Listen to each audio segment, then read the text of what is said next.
Black Hawk's Tower.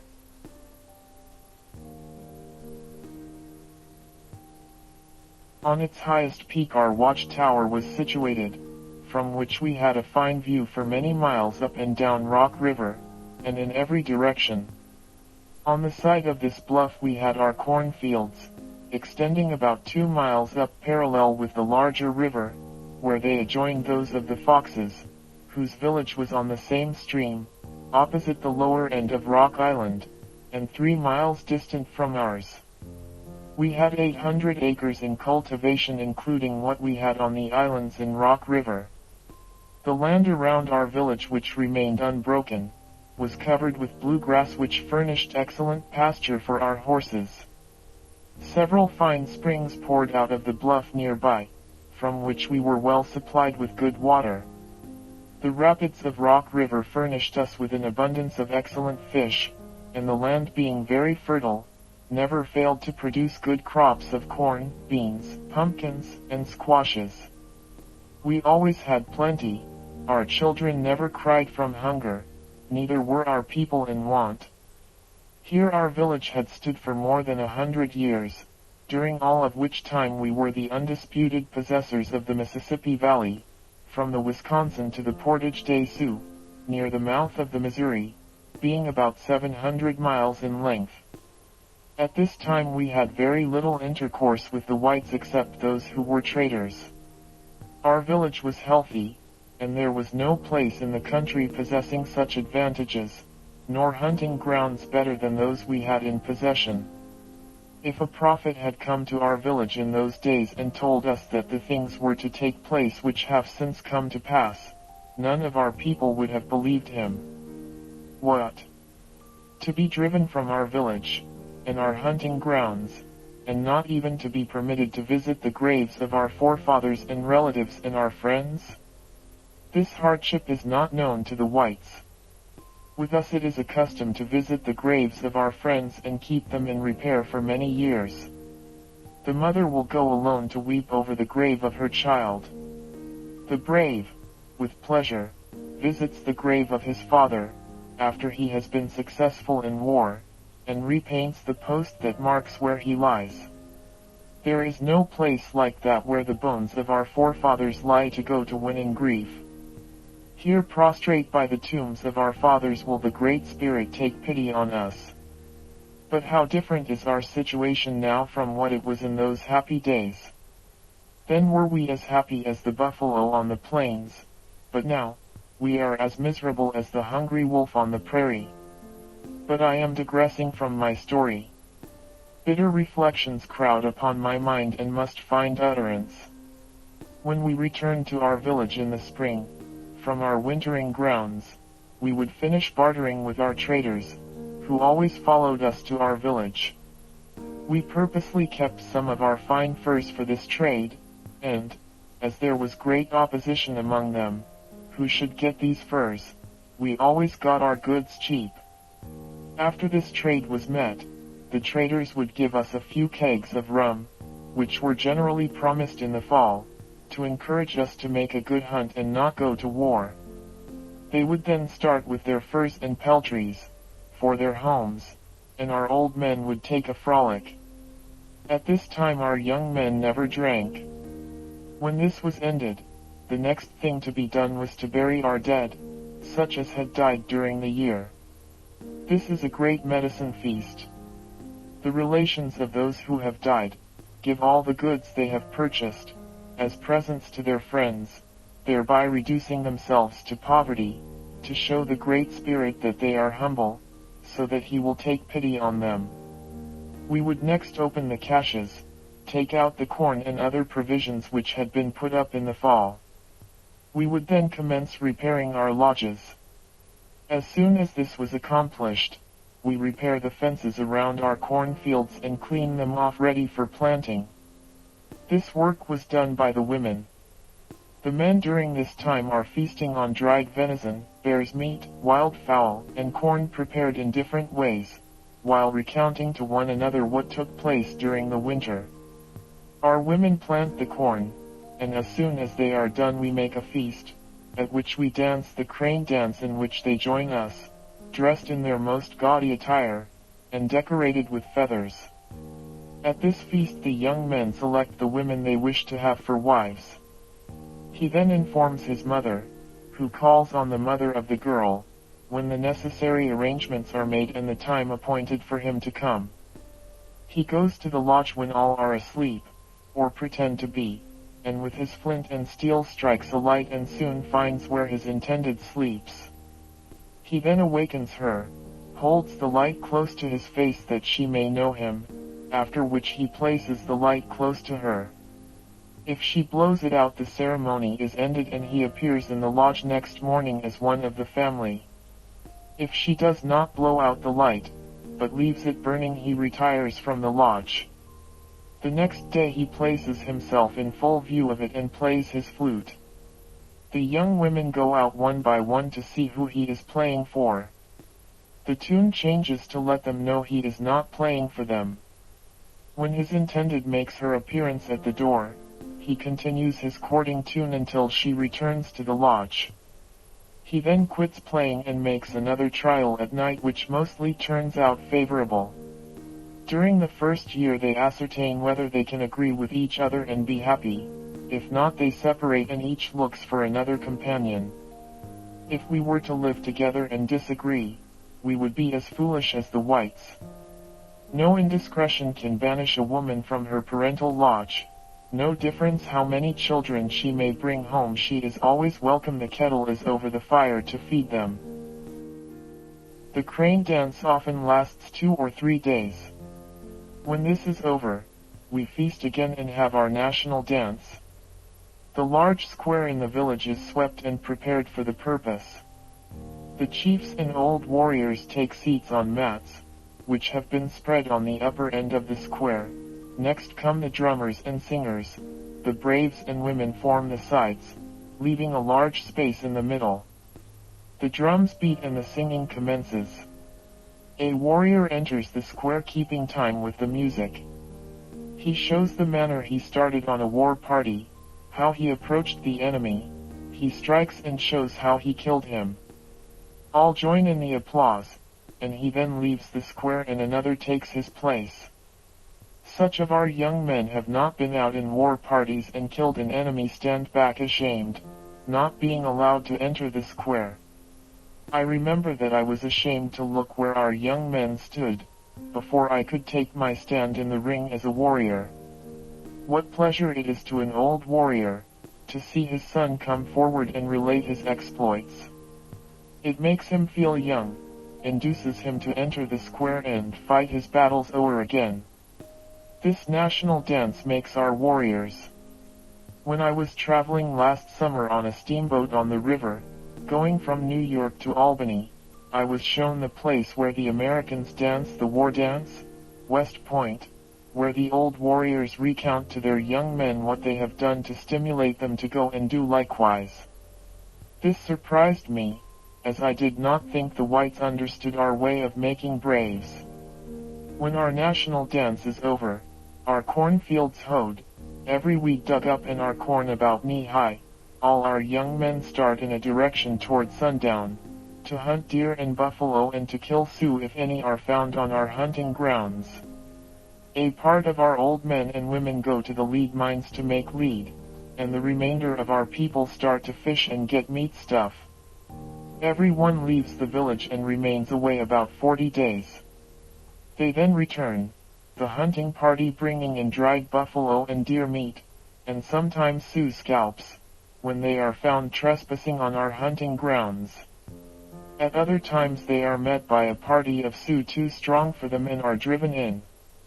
If the Sioux have killed the Sacs last, they expect to be retaliated upon and will fly before them, and so with us. Each party knows that the other has a right to retaliate, which induces those who have killed last to give way before their enemy, as neither wishes to strike, except to avenge the death of relatives.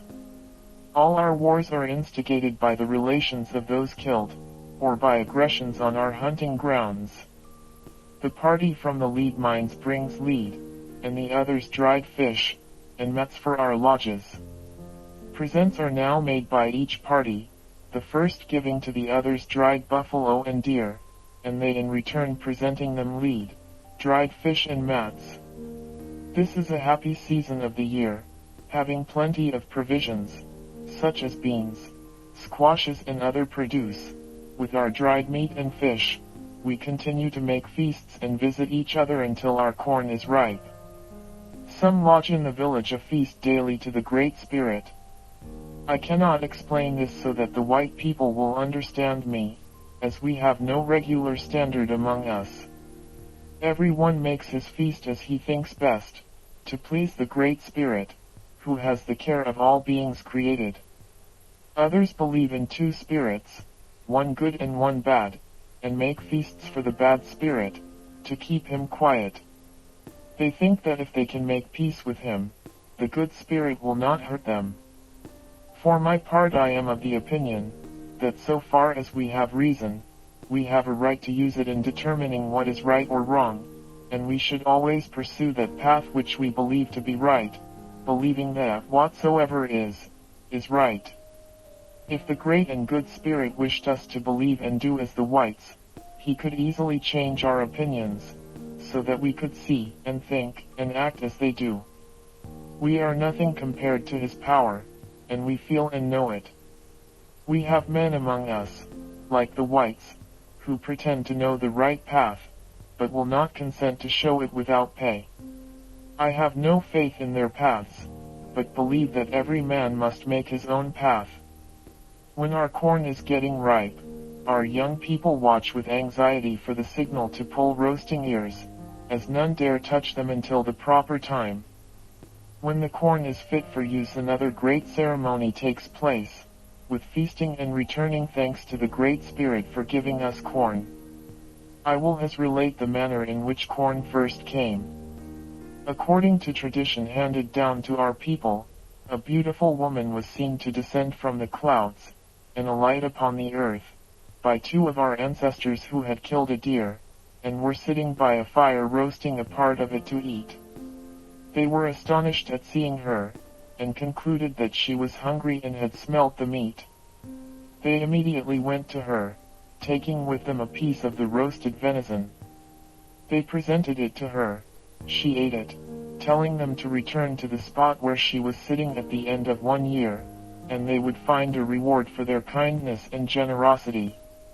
She then ascended to the clouds and disappeared. The men returned to their village, and explained to the tribe what they had seen, done and heard, but were laughed at by their people. When the period had arrived for them to visit this consecrated ground, where they were to find a reward for their attention to the beautiful woman of the clouds, they went with a large party, and found where her right hand had rested on the ground corn growing, where the left hand had rested beans, and immediately where she had been seated, tobacco. The two first have ever since been cultivated by our people as our principal provisions, and the last is used for smoking. The white people have since found out the latter, and seem to relish it as much as we do, as they use it in different ways, smoking, snuffing and chewing. We thank the Great Spirit for all the good he has conferred upon us. For myself, I never take a drink of water from a spring without being mindful of his goodness. We next have our great ball play, from 3 to 500 on a side play this game. We play for guns, lead, homes and blankets, or any other kind of property we may have. The successful party takes the stakes, and all return to our lodges with peace and friendship. We next commence horse racing, and continue on, sport and feasting until the corn is secured. We then prepare to leave our village for our hunting grounds. The traders arrive and give us credit for guns, flints, powder, shot, and lead, and such articles as we want to clothe our families with and enable us to hunt. We first, however, hold a council with them, to ascertain the price they will give for our skins, and then they will charge us for the goods. We inform them where we intend hunting, and tell them where to build their houses. At this place we deposit a part of our corn, and leave our old people. The traders have always been kind to them and relieved them when in want, and consequently were always much respected by our people, and never since we were a nation, has one of them been killed by our people.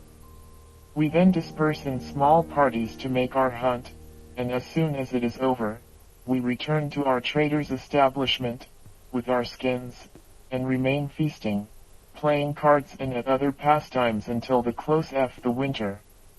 Our young men then start on the beaver hunt, others to hunt raccoons and muskrats. The remainder of our people go to the sugar camps to make sugar. All leave our encampment and appoint a place to meet on the Mississippi, so that we may return together to our village in the spring. We always spend our time pleasantly at the sugar camp. It being the season for wildfowl, we lived well and always had plenty, when the hunters came in that we might make a feast for them. After this is over we return to our village, accompanied sometimes by our traders. In this way the time rolled round happily. But these are times that were. While on the subject of our manners and customs, it might be well to relate an instance that occurred near our village just 5 years before we left it for the last time. In 1827, a young Sioux Indian got lost on the prairie, in a snowstorm, and found his way into a camp of the Sacs. According to Indian customs, although he was an enemy, he was safe while accepting their hospitality. He remained there for some time on account of the severity of the storm. Becoming well acquainted, he fell in love with the daughter of the Sac at whose village he had been entertained, and before leaving for his own country, promised to come to the Sac village for her at a certain time during the approaching summer. In July he made his way to the Rock River village, secreting himself in the woods until he met the object of his love, who came out to the field with her mother to assist her in hoeing corn. Late in the afternoon her mother left her and went to the village. No sooner had she got out of hearing, than he gave a loud whistle which assured the maiden that he had returned. She continued hoeing leisurely to the end of the row, when her lover came to meet her, and she promised to come to him as soon as she could go to the lodge and get her blanket, and together they would flee to his country. But unfortunately for the lovers the girl's 2 brothers had seen the meeting, and after procuring their guns started in pursuit of them. A heavy thunderstorm was coming on at the time. The lovers hastened to, and took shelter under a cliff of rocks, at Black Hawk's watchtower. Soon after a loud peal of thunder was heard, the cliff of rocks was shattered in 1,000 pieces, and the lovers buried beneath, while in full view of her pursuing brothers. This, their unexpected tomb, still remains undisturbed. This tower, to which my name had been applied, was a favorite resort and was frequently visited by me alone, when I could sit and smoke my pipe, and look with wonder and pleasure, at the grand scenes that were presented by the sun's rays, even across the mighty water. On one occasion a Frenchman, who had been making his home in our village, brought his violin with him to the tower, to play and dance for the amusement of a number of our people, who had assembled there, and while dancing with his back to the cliff accidentally fell over it and was killed by the fall. The Indians say that always at the same time of the year, soft strains of the violin can be heard near that spot. On returning in the spring from our hunting grounds, I had the pleasure of meeting our old friend, the trader of Peoria, at Rock Island. He came up in a boat from St. Louis, not as a trader, but as our agent. We were well pleased to see him. He told us that he narrowly escaped falling into the hands of Dixon. He remained with us a short time, gave us good advice, and then returned to St. Louis. The Sioux having committed depredations on our people, we sent out war parties that summer, who succeeded in killing 14. I paid several visits to Fort Armstrong, at Rock Island, during the summer, and was always well received by the gentlemanly officers stationed there, who were distinguished for their bravery, and they never trampled upon an enemy's rights. Colonel George Davenport resided near the garrison, and being in connection with the American Fur Company, furnished us the greater portion of our goods. We were not as happy then, in our village, as formerly. Our people got more liquor from the small traders than customary. I used all my influence to prevent drunkenness, but without effect. As the settlements progressed towards us, we became worse off and more unhappy. Many of our people, instead of going to the old hunting grounds, when game was plenty, would go near the settlements to hunt, and, instead of saving their skins, to pay the trader for goods furnished them in the fall, would sell them to the settlement for whiskey, and return in the spring with their families almost naked, and without the means of getting anything for them. About this time my eldest son was taken sick and died. He had always been a dutiful child and had just grown to manhood. Soon after, my youngest daughter, an interesting and affectionate child, died also. This was a hard stroke, because I loved my children. In my distress I left the noise of the village and built my lodge on a mound in the cornfield, and enclosed it with a fence, around which I planted corn and beans. Here I was with my family alone. I gave everything I had away, and reduced myself to poverty. The only covering I retained was a piece of buffalo robe. I blacked my face and resolved on fasting for 24 moons, for the loss of my 2 children, drinking only of water during the day, and eating sparingly of boiled corn at sunset. I fulfilled my promise, hoping that the Great Spirit would take pity on me. My nation had now some difficulty with the Iowas. Our young men had repeatedly killed some of them, and the breaches had always been made up by giving presents to the relations of those killed. But the last council we had with them, we promised that in case any more of their people were killed, ours, instead of presents, we would give up the person or persons who had done the injury. We made this determination known to our people, but notwithstanding this, one of our young men killed in Iowa the following winter. A party of our people were about starting for the Iowa village to give the young man up, and I agreed to accompany them. When we were ready to start, I called at the lodge for the young man to go with us. He was sick, but willing to go, but his brother, however, prevented him and insisted on going to die in his place, as he was unable to travel. We started, and on the 7th day arrived in sight of the Iowa village, and within a short distance of it we halted and dismounted.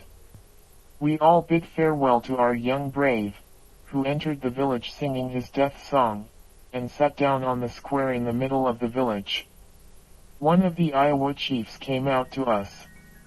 We told him that we had fulfilled our promise, that we had brought the brother of the young man who had killed one of his people, that he had volunteered to come in his place, in consequence of his brother being unable to travel from sickness. We had no further conversation but mounted our horses and rode off. As we started I cast my eye toward the village, and observed the Iowas coming out of their lodges with spears and war clubs. We took the backward trail and traveled until dark, then encamped and made a fire. We had not been there long before we heard the sound of homes coming toward us. We seized our arms, but instead of an enemy it was our young brave with 2 horses. He told me that after we had left him, they menaced him with death for some time, then gave him something to eat, smoked the pipe with him, and made him a present of the 2 horses and some goods, and started him after us. When we arrived at On village our people were much pleased, and for their noble and generous conduct on this occasion, not one of the Iowa people has been killed since by our nation. That fall I visited Malden with several of my band, and was well treated by the agent of our British father, who gave us a variety of presents. He also gave me a medal, and told me there never would be war between England and America again, but for my fidelity to the British, during the war that had terminated some time before, requested me to come with my band and get presents every year, as Colonel Dixon had promised me. I returned and hunted that winter on the 2 rivers. The whites were now settling the country fast. I was out one day hunting in a bottom, and met 3 white men. They accused me of killing their hogs. I denied it, but they would not listen to me.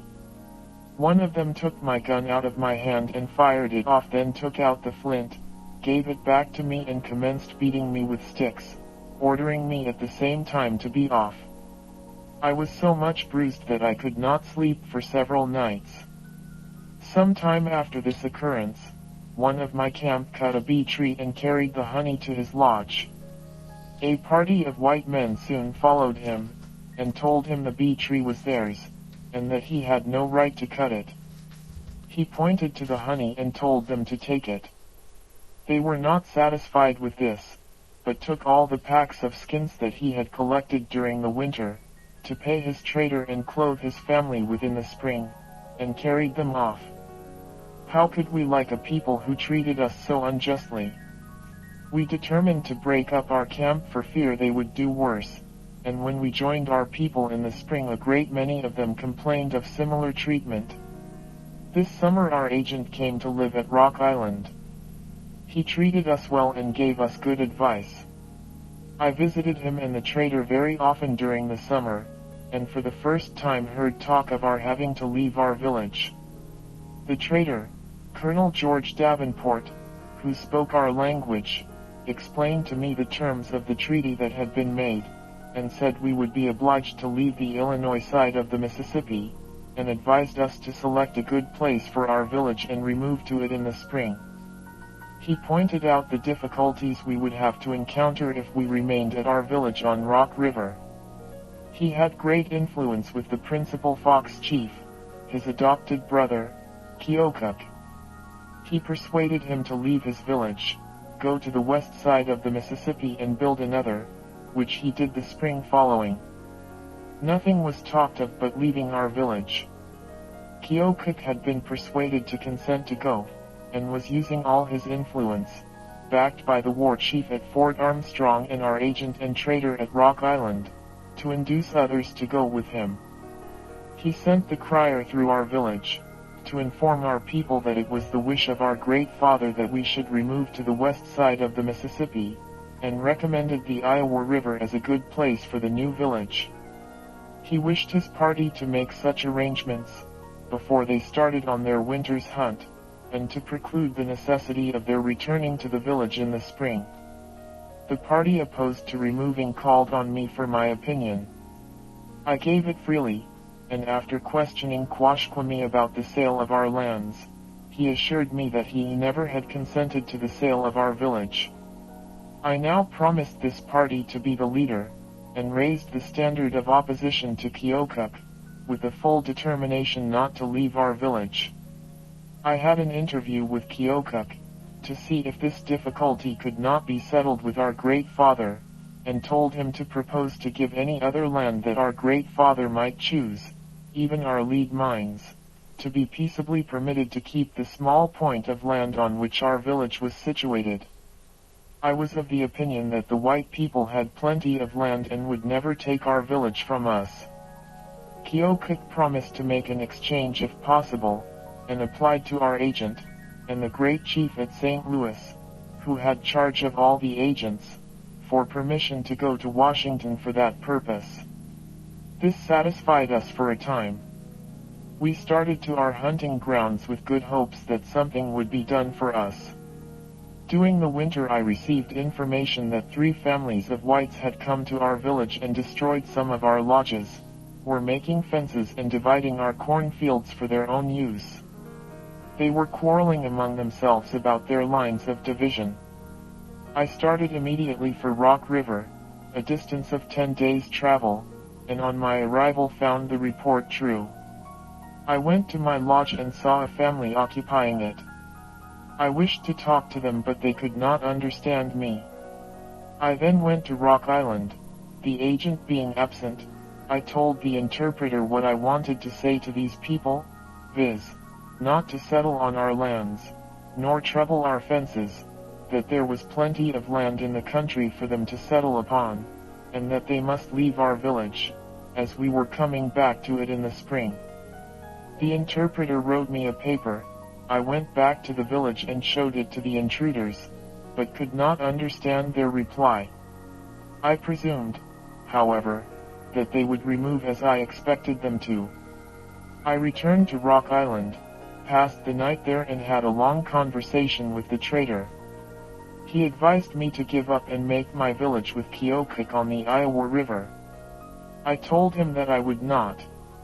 The next morning I crossed the Mississippi on very bad ice, but the Great Spirit had made it strong, that I might pass over safe. I traveled 3 days farther to see the Winnebago sub-agent and converse with him about our difficulties. He gave no better news than the trader had done. I then started by way of Rock River, to see the prophet, believing that he is a man of great knowledge. When we met, I explained to him everything as it was. He at once agreed that I was right, and advised me never to give up our village, for the whites to plow up the bones of our people. He said, that if we remained at our village, the whites would not trouble us, and advised me to get Keokuk, and the party that consented to go with him to the Iowa in the spring, to return and remain at our village. I returned to my hunting ground, after an absence of 1 moon, and related what I had done.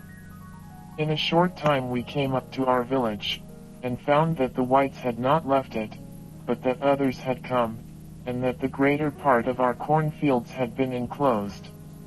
When we landed, the whites appeared displeased because we came back. We repaired the lodges that had been left standing and built others. Keokuk came to the village, but his object was to persuade others to follow him to the Iowa. He had accomplished nothing towards making arrangements for us to remain, or to exchange other lands for our village. There was no more friendship existing between us. I looked upon him as a coward and no brave, to abandon his village to be occupied by strangers. What right had these people to our village, and our fields, which the Great Spirit had given us to live upon? My reason teaches me that land cannot be sold. The Great Spirit gave it to his children to live upon and cultivate as far as necessary for their subsistence, and so long as they occupy and cultivate it they have the right to the soil, but if they voluntarily leave it, then any other people have a right to settle on it. Nothing can be sold but such things as can be carried away. In consequence of the improvements of the intruders on our fields, we found considerable difficulty to get ground to plant a little corn. Some of the whites permitted us to plant small patches in the fields they had fenced, keeping all the best ground for themselves. Our women had great difficulty in climbing their fences, being unaccustomed to the kind, and were ill-treated if they left a rail down. One of my old friends thought he was safe. His cornfield was on a small island in Rock River. He planted his corn, it came up well, but the white man saw it, he wanted it, and took his teams over, plowed up the crop and replanted it for himself. The old man shed tears, not for himself but on account of the distress his family would be in if they raised no corn.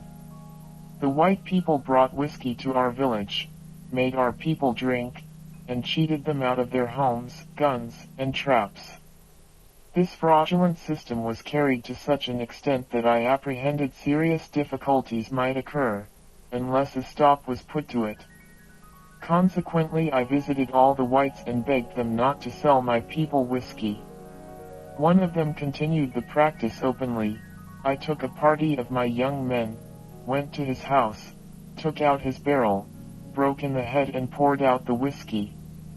I did this for fear some of the whites might get killed by my people when they were drunk. Our people were treated very badly by the whites on many occasions. At one time a white man beat one of our women cruelly, for pulling a few suckers of corn out of his field to suck when she was hungry. At another time one of our young men was beat with clubs by 2 white men, for opening a fence which crossed our road to take his horse through.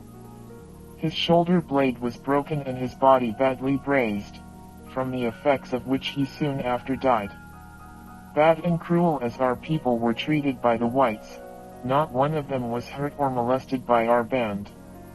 I hope this will prove that we are a peaceable people, having permitted 10 men to take possession of our cornfields, prevent us from planting corn, burn our lodges, ill-treat our women, and beat to death our men without offering resistance to their barbarous cruelties. This is a lesson worthy for the white man to learn, to use forbearance when injured. We acquainted our agent daily with our situation, and through him the great chief at St. Louis, and hoped that something would be done for us. The whites were complaining at the same time that we were intruding upon their rights. They made it appear that they were the injured party, and we the intruders. They called loudly to the great war chief to protect their property. How smooth must be the language of the whites, when they can make right look like wrong, and wrong like right. During this summer I happened at Rock Island, when a great chief arrived, whom I had known as the great chief of Illinois, Governor Cole, in company with another chief who I have been told is a great writer, Judge James Hall. I called upon them and begged to explain the grievances to them, under which my people and I were laboring, hoping that they could do something for us. The great chief, however, did not seem disposed to counsel with me. He said he was no longer the chief of Illinois, that his children had selected another father in his stead, and that he now only ranked as they did. I was surprised at this talk, as I had always heard that he was a good, brave and great chief. But the white people appear to never be satisfied. When they get a good father, they hold councils at the suggestion of some bad, ambitious man, who wants the place himself, and conclude among themselves that this man, or some other equally ambitious, would make a better father than they have, and 9 times out of 10 they don't get as good a one again. I insisted on explaining to these chiefs the true situation of my people. They gave their assent. I rose and made a speech, in which I explained to them the treaty made by Quashquemi, and 3 of our braves, according to the manner the traitor and others had explained it to me. I then told them that Quashquemi and his party positively denied having ever sold my village, and that as I had never known them to lie, I was determined to keep it in possession. I told them that the white people had already entered our village, burned our lodges, destroyed on fences, plowed up our corn and beat our people.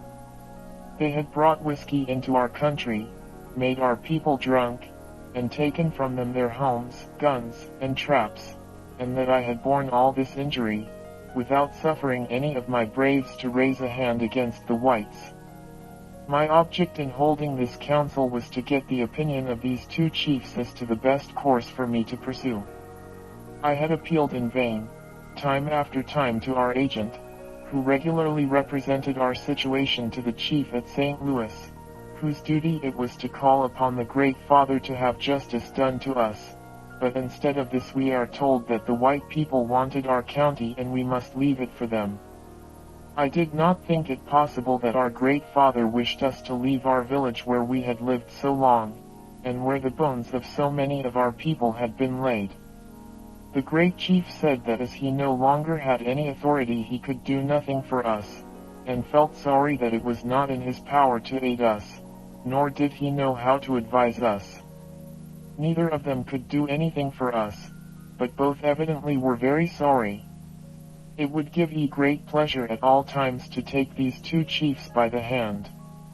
That fall I paid a visit to the agent before we started to our hunting grounds, to hear if he had any good news for me. He had news.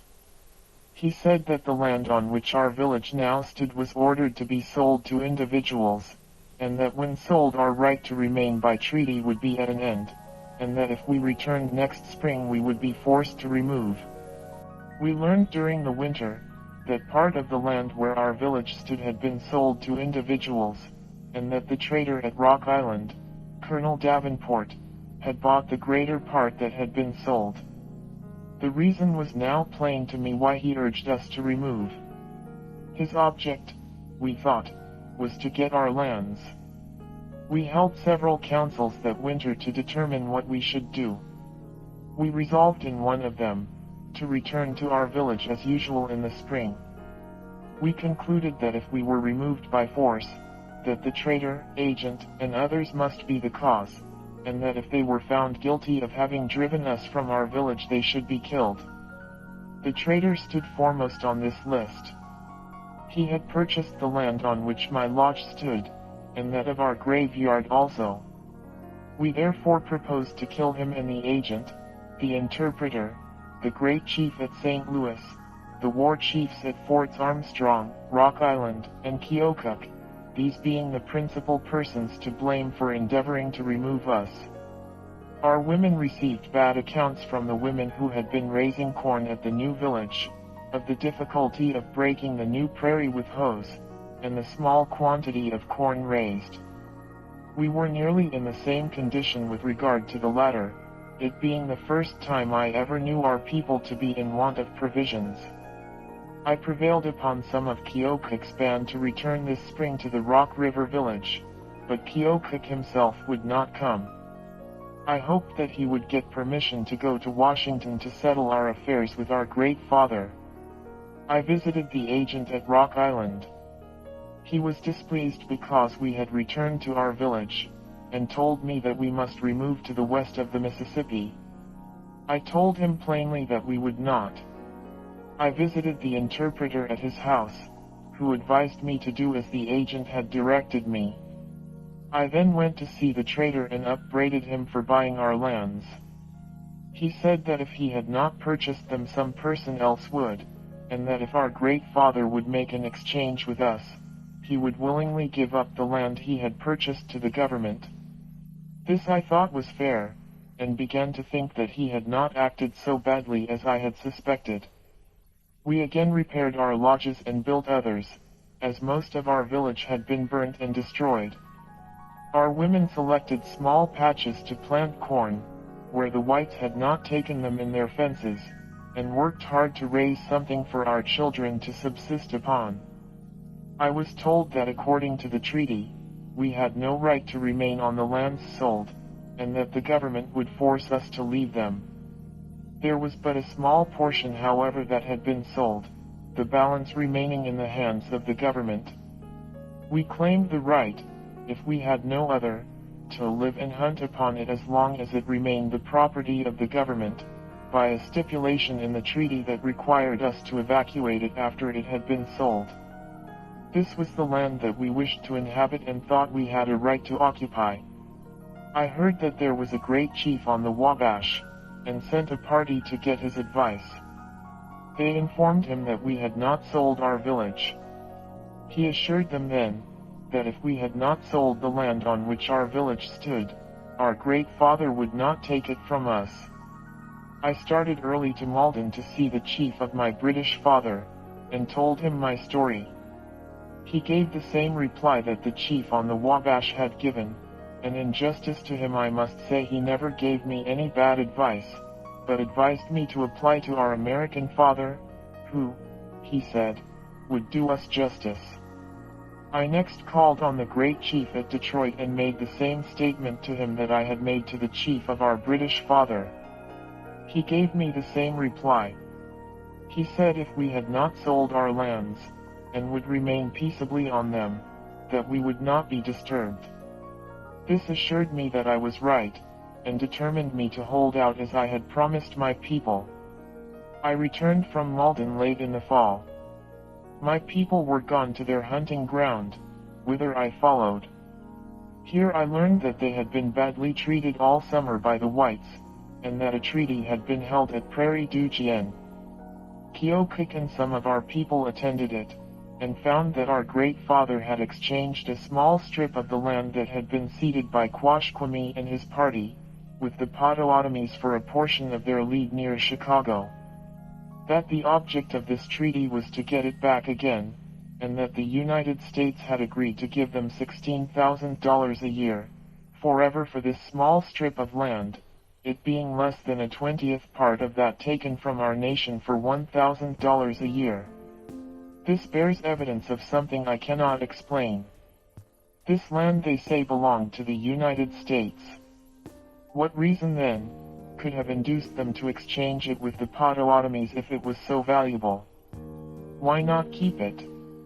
Or if they found they had made a bad bargain with the Potawatomis, why not take back their land at a fair proportion of what they gave our nation for it? If this small portion of the land that they took from us for $1,000 a year be worth $16,000 a year forever to the Potawatomis, then the whole tract of country taken from us ought to be worth, to our nation, 20 times as much of this small fraction. Here I was again puzzled to find out how the white people reasoned, and began to doubt whether they had any standard of right and wrong. Communication was kept up between myself and the prophet. Runners were sent to the Arkansas, Red River, and Texas, not on the subject of our lands, but on a secret mission, which I am not at present permitted to explain. It was related to me that the chiefs and headmen of the Foxes had been invited to Prairie du Chien, to hold a council for the purpose of settling the difficulties existing between them and the Sioux. The chiefs and headmen, amounting to 9, started for the place designated, taking with them one woman, and were met by the Menonomes and Sioux, near the Wisconsin and killed, all except one man. Having understood that the whole matter was published shortly after it occurred, and is known to the white people, I will say no more about it.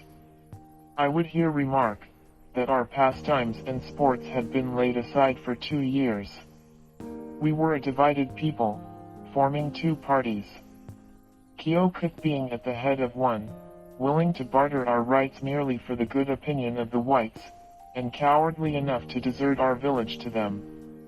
I was at the head of the other division, and was determined to hold on to my village, although I had been ordered to leave it.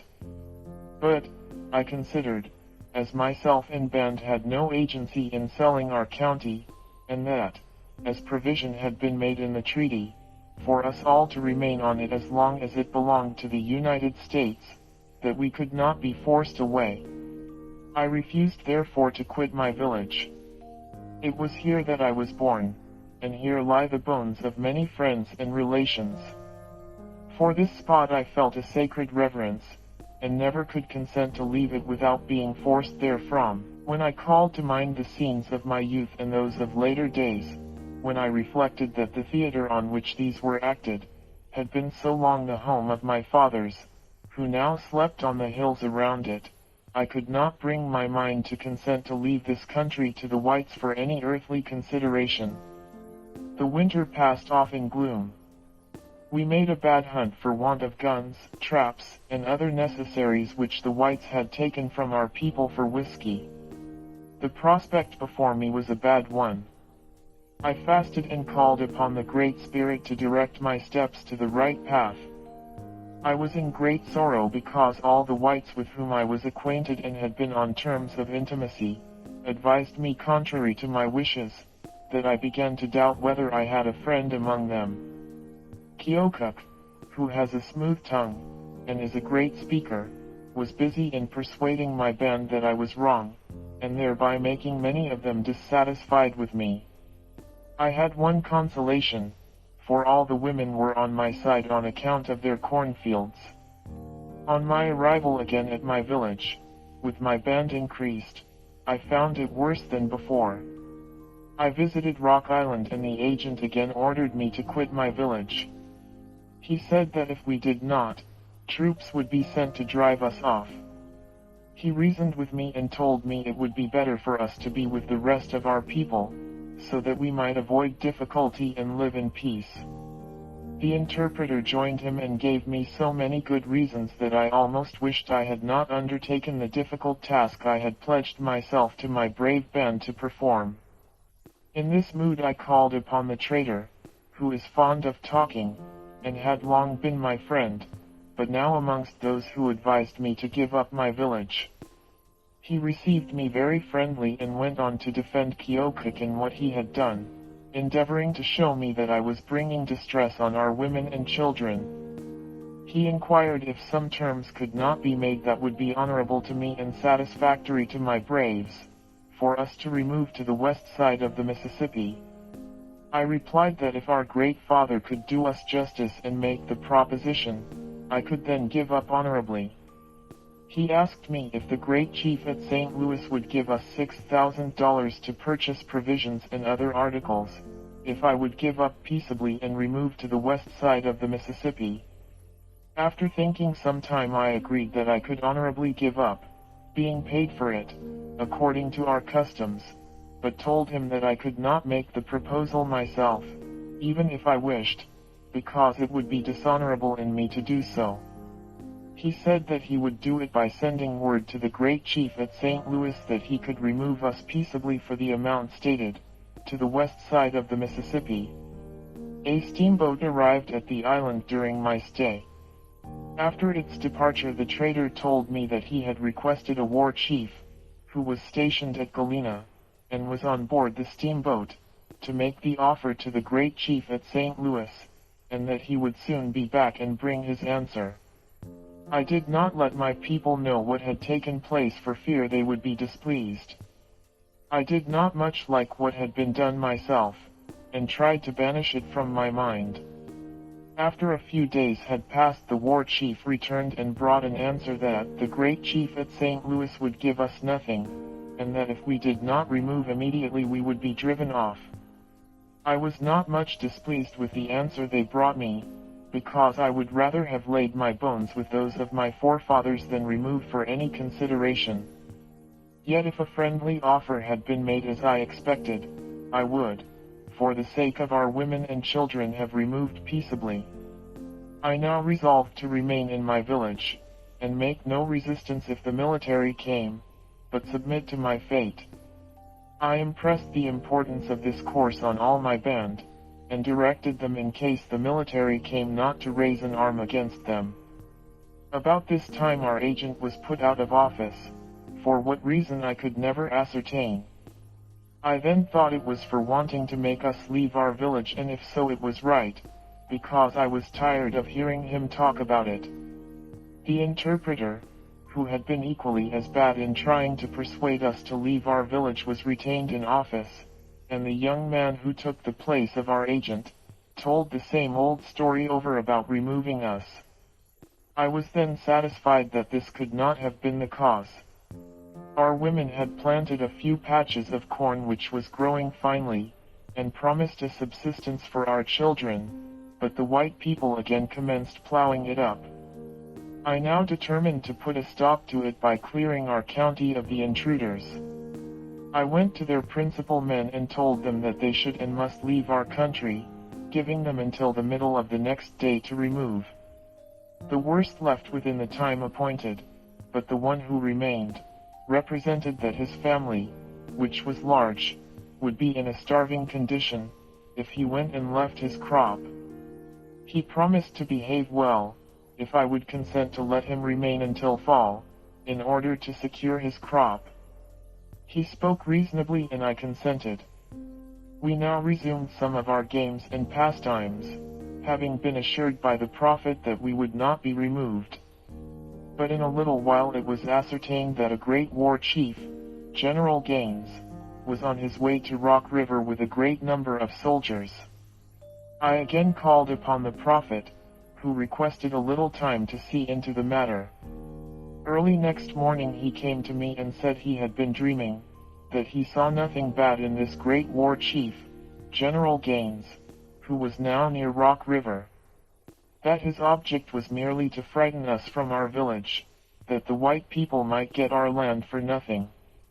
He assured us that this great war chief dare not, and would not, hurt any of us. That the Americans were at peace with the British, and when they made peace, the British required, and the Americans agreed to it, that they should never interrupt any nation of Indians that was at peace, and that all we had to do to retain our village was to refuse any and every offer that might be made by this war chief. The war chief arrived and convened a council at the agency. Keokuk and Wapello were sent for, and with a number of their band were present. The council house was opened and all were admitted, and myself and band were sent for to attend. When we arrived at the door singing a war song, and armed with lances, spears, war clubs, bows and arrows, as if going to battle, I halted, and refused to enter, as I could see no necessity or propriety in having the room crowded with those who were already there. If the council was convened for us, why then have others in our room? The war chief having sent all out except Keokuk, Wapello, and a few of their chiefs and braves, we entered the council in this warlike appearance, being desirous of showing the war chief that we were not afraid. He then rose and made a speech. He said, "The President is very sorry to be put to the trouble and expense of sending so large a body of soldiers here to remove you from the lands you have long since ceded to the United States. Your great father has already warned you repeatedly, through your agent, to leave the country, and he is very sorry to find that you have disobeyed his orders. Your great father wishes you well, and asks nothing from you but what is reasonable and right. I hope you will consult your own interests, and leave the country you are occupying, and go to the other side of the Mississippi." I replied, "We have never sold our country. We never received any annuities from our American father, and we are determined to hold on to our village." The war chief, apparently angry, rose and said, "Who is Black Hawk?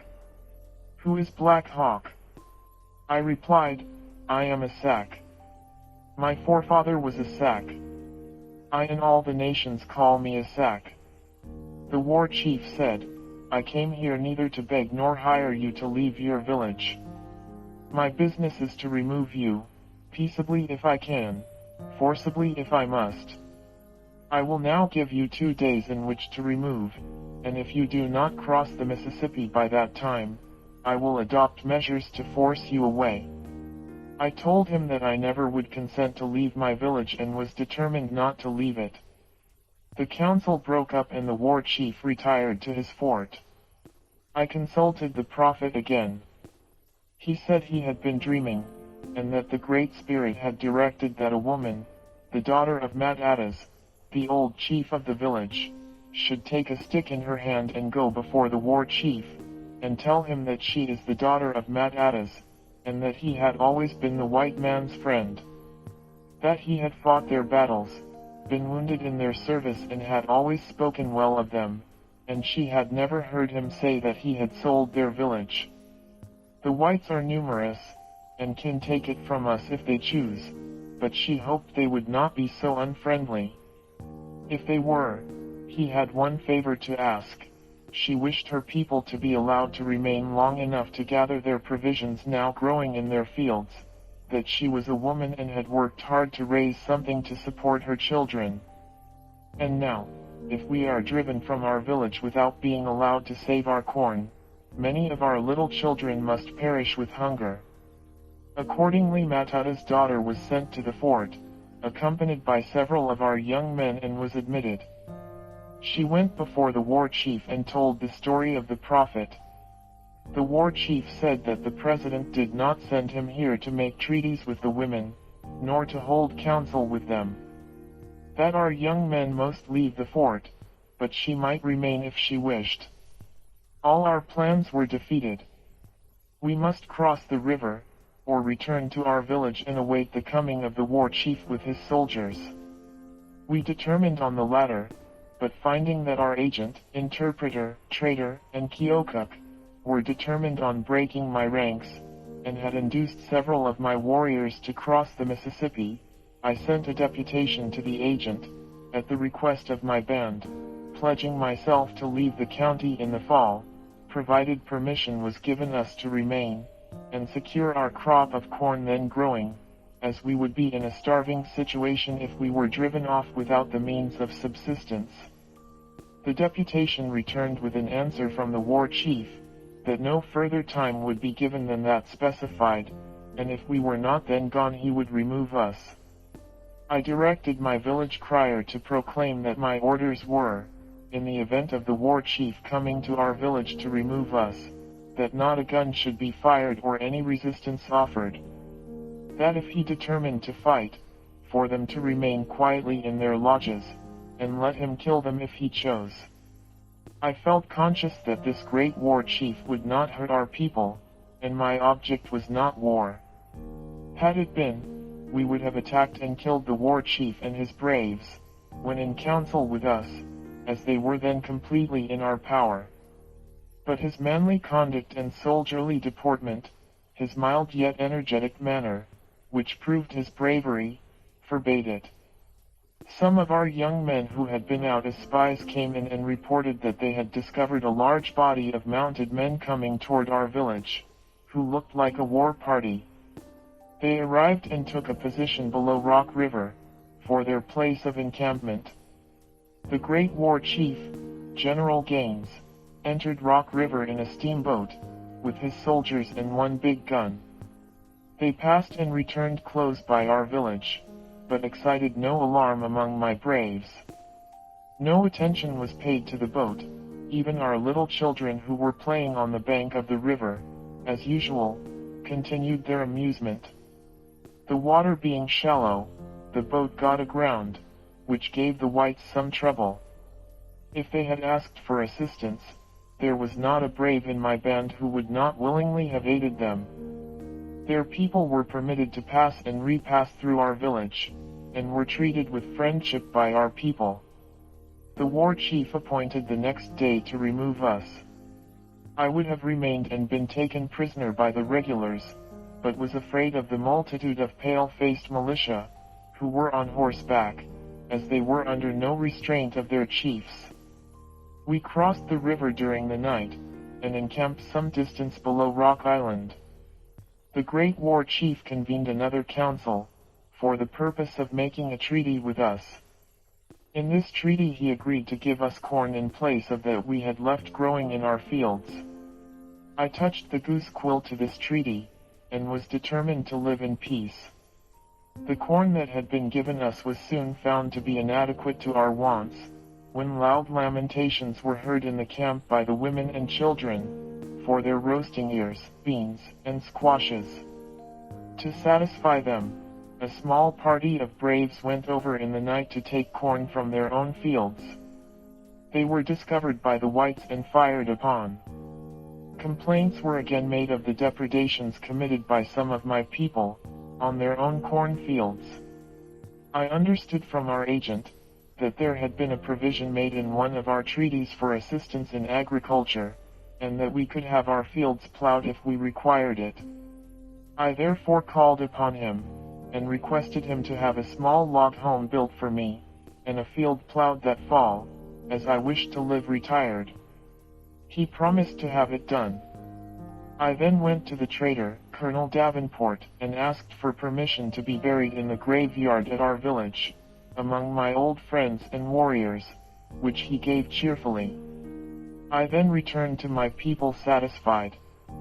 A short time after this, a party of Foxes went up to Prairie du Chien to avenge the murder of their chiefs and relations, which had been committed the summer previous, by the Menominees and Sioux. When they arrived in the vicinity of the encampment of the Menominees, they met with a Winnebago, and inquired for the Menominee camp. They requested him to go on before them and see if there were any Winnebagos in it, and if so, to tell them that they had better return to their own camp. He went and gave the information, not only to the Winnebagos, but to the Menominees, that they might be prepared. The party soon followed, killed 28 Menominees, and made their escape. This retaliation, which with us is considered lawful and right, created considerable excitement among the whites. A demand was made for the Foxes to be surrendered to, and tried by, the white people. The principal men came to me during the fall and asked my advice. I conceived that they had done right, and that our great father acted very unjustly in demanding them, when he had suffered all their chiefs to be decoyed away, and murdered by the Menominees, without ever having made a similar demand of them. If he had no right in the first instance, he had none now, and for my part, I conceived the right very questionable, if not an act of usurpation in any case, where a difference exists between two nations, for him to interfere. The foxes joined my band with the intention to go out with them on the fall hunt. About this time, Neepapi, who started to Malden when it was ascertained that the great war chief, General Gaines, was coming to remove us, returned. He said he had seen the chief of our British father, and asked him if the Americans could force us to leave our village. He said, if you had not sold your land, the Americans could not take your village from you.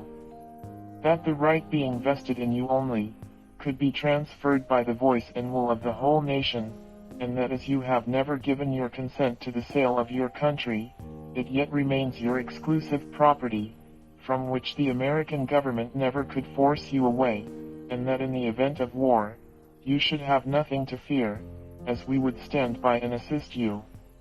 He said that he had called at the Prophet's lodge on his way down, and there had learned for the first time, that we had left our village. He informed me privately, that the Prophet was anxious to see me, as he had much good news to tell me, and that I would hear good news in the spring from our British father. The Prophet requested me to give you all the particulars, but I would much rather you would see him yourself and learn all from him. But I will tell you that he has received expresses from our British father, who says that he is going to send us guns, ammunition, provisions and clothing early in the spring. The vessels that bring them will come by way of Milwaukee.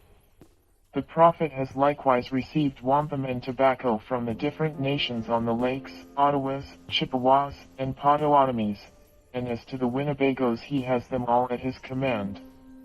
We are going to be happy once more. I told him I was pleased that our British father intended to see us righted, that we had been driven from our lands without receiving anything for them, and I now began to hope from his talk, that my people would once more be happy. If I could accomplish this I would be satisfied. I am now growing old and could spend the remnant of my time anywhere. But I wish first to see my people happy. I can then leave them cheerfully. This has always been my constant aim, and I now begin to hope that our sky will soon be clear. Neepapi said, the Prophet told me that all the tribes mentioned would fight for us if necessary, and the British father will support us. If we should be whipped, which is hardly possible, we will still be safe, the Prophet having received a friendly talk from the chief of Vasakumiko, at Selkirk's settlement, telling him, that if we were not happy in our own country, to let him know and he would make us happy. He had received information from our British father that we had been badly treated by the Americans. We must go and see the Prophet. I will go first. You had better remain and get as many of your people to join you as you can. You know everything that we have done. We leave the matter with you to arrange among your people as you please. I will return to the Prophet's village tomorrow. You can in the meantime make up your mind and to the course you will take and send word to the Prophet by me, as he is anxious to assist us, and wishes to know whether you will join us, and assist to make your people happy. During the night I thought over everything that Neepapi had told me, and was pleased to think that by a little exertion on my part, I could accomplish the object of all my wishes. I determined to follow the advice of the Prophet, and sent word by Neepapi, that I would get all my braves together, explain everything that I had heard to them, and recruit as many as I could from the different villages. Accordingly I sent word to Keokuk's band and the Fox tribe, explaining to them all the good news I had heard. They would not hear. Keokuk said that I had been imposed upon by liars, and had much better remain where I was and keep quiet. When he found that I was determined to make an attempt to recover my village, fearing that some difficulty would arise, he made application to the agent and great chief at St. Louis, asking permission for the chiefs of our nation to go to Washington to see our great father, that we might have our difficulties settled amicably. Keokuk also requested the traitor, Colonel Davenport, who was going to Washington, to call on our great father and explain everything to him, and ask permission for us to come on and see him. Having heard nothing favorable from the great chief at St. Louis, I concluded that I had better keep my band together, and recruit as many as possible, so that I would be prepared to make the attempt to rescue my village in the spring, provided our great father did not send word for us to go to Washington. The traitor returned. He said he had called on our great father and made a full statement to him in relation to our difficulties, and had asked leave for us to go to Washington, but had received no answer. I had determined to listen to the advice of my friends, and if permitted to go to see our great father, to abide by his counsel, whatever it might be. Every overture was made by Keokuk to prevent difficulty, and I anxiously hoped that something would be done for my people that it might be avoided. But there was bad management somewhere, or the difficulty that has taken place would have been avoided. When it was ascertained that we would not be permitted to go to Washington, I resolved upon my course, and again tried to recruit some braves from Keokuk's band, to accompany me, but could not. Conceiving that the peaceable disposition of Keokuk and his people had been in a great measure the cause of our having been driven from our village, I ascribed their present feelings to the same cause, and immediately went to work to recruit all my own band, and making preparations to ascend Rock River, I made my encampment on the Mississippi, where Fort Madison had stood. I requested my people to rendezvous at that place, sending out soldiers to bring in the warriors, and stationed my sentinels in a position to prevent any from moving off until all were ready. My party having all come in and got ready, we commenced our march up the Mississippi, our women and children in canoes, carrying such provisions as we had, camp equipage, etc. My braves and warriors were on horseback, armed and equipped for defense.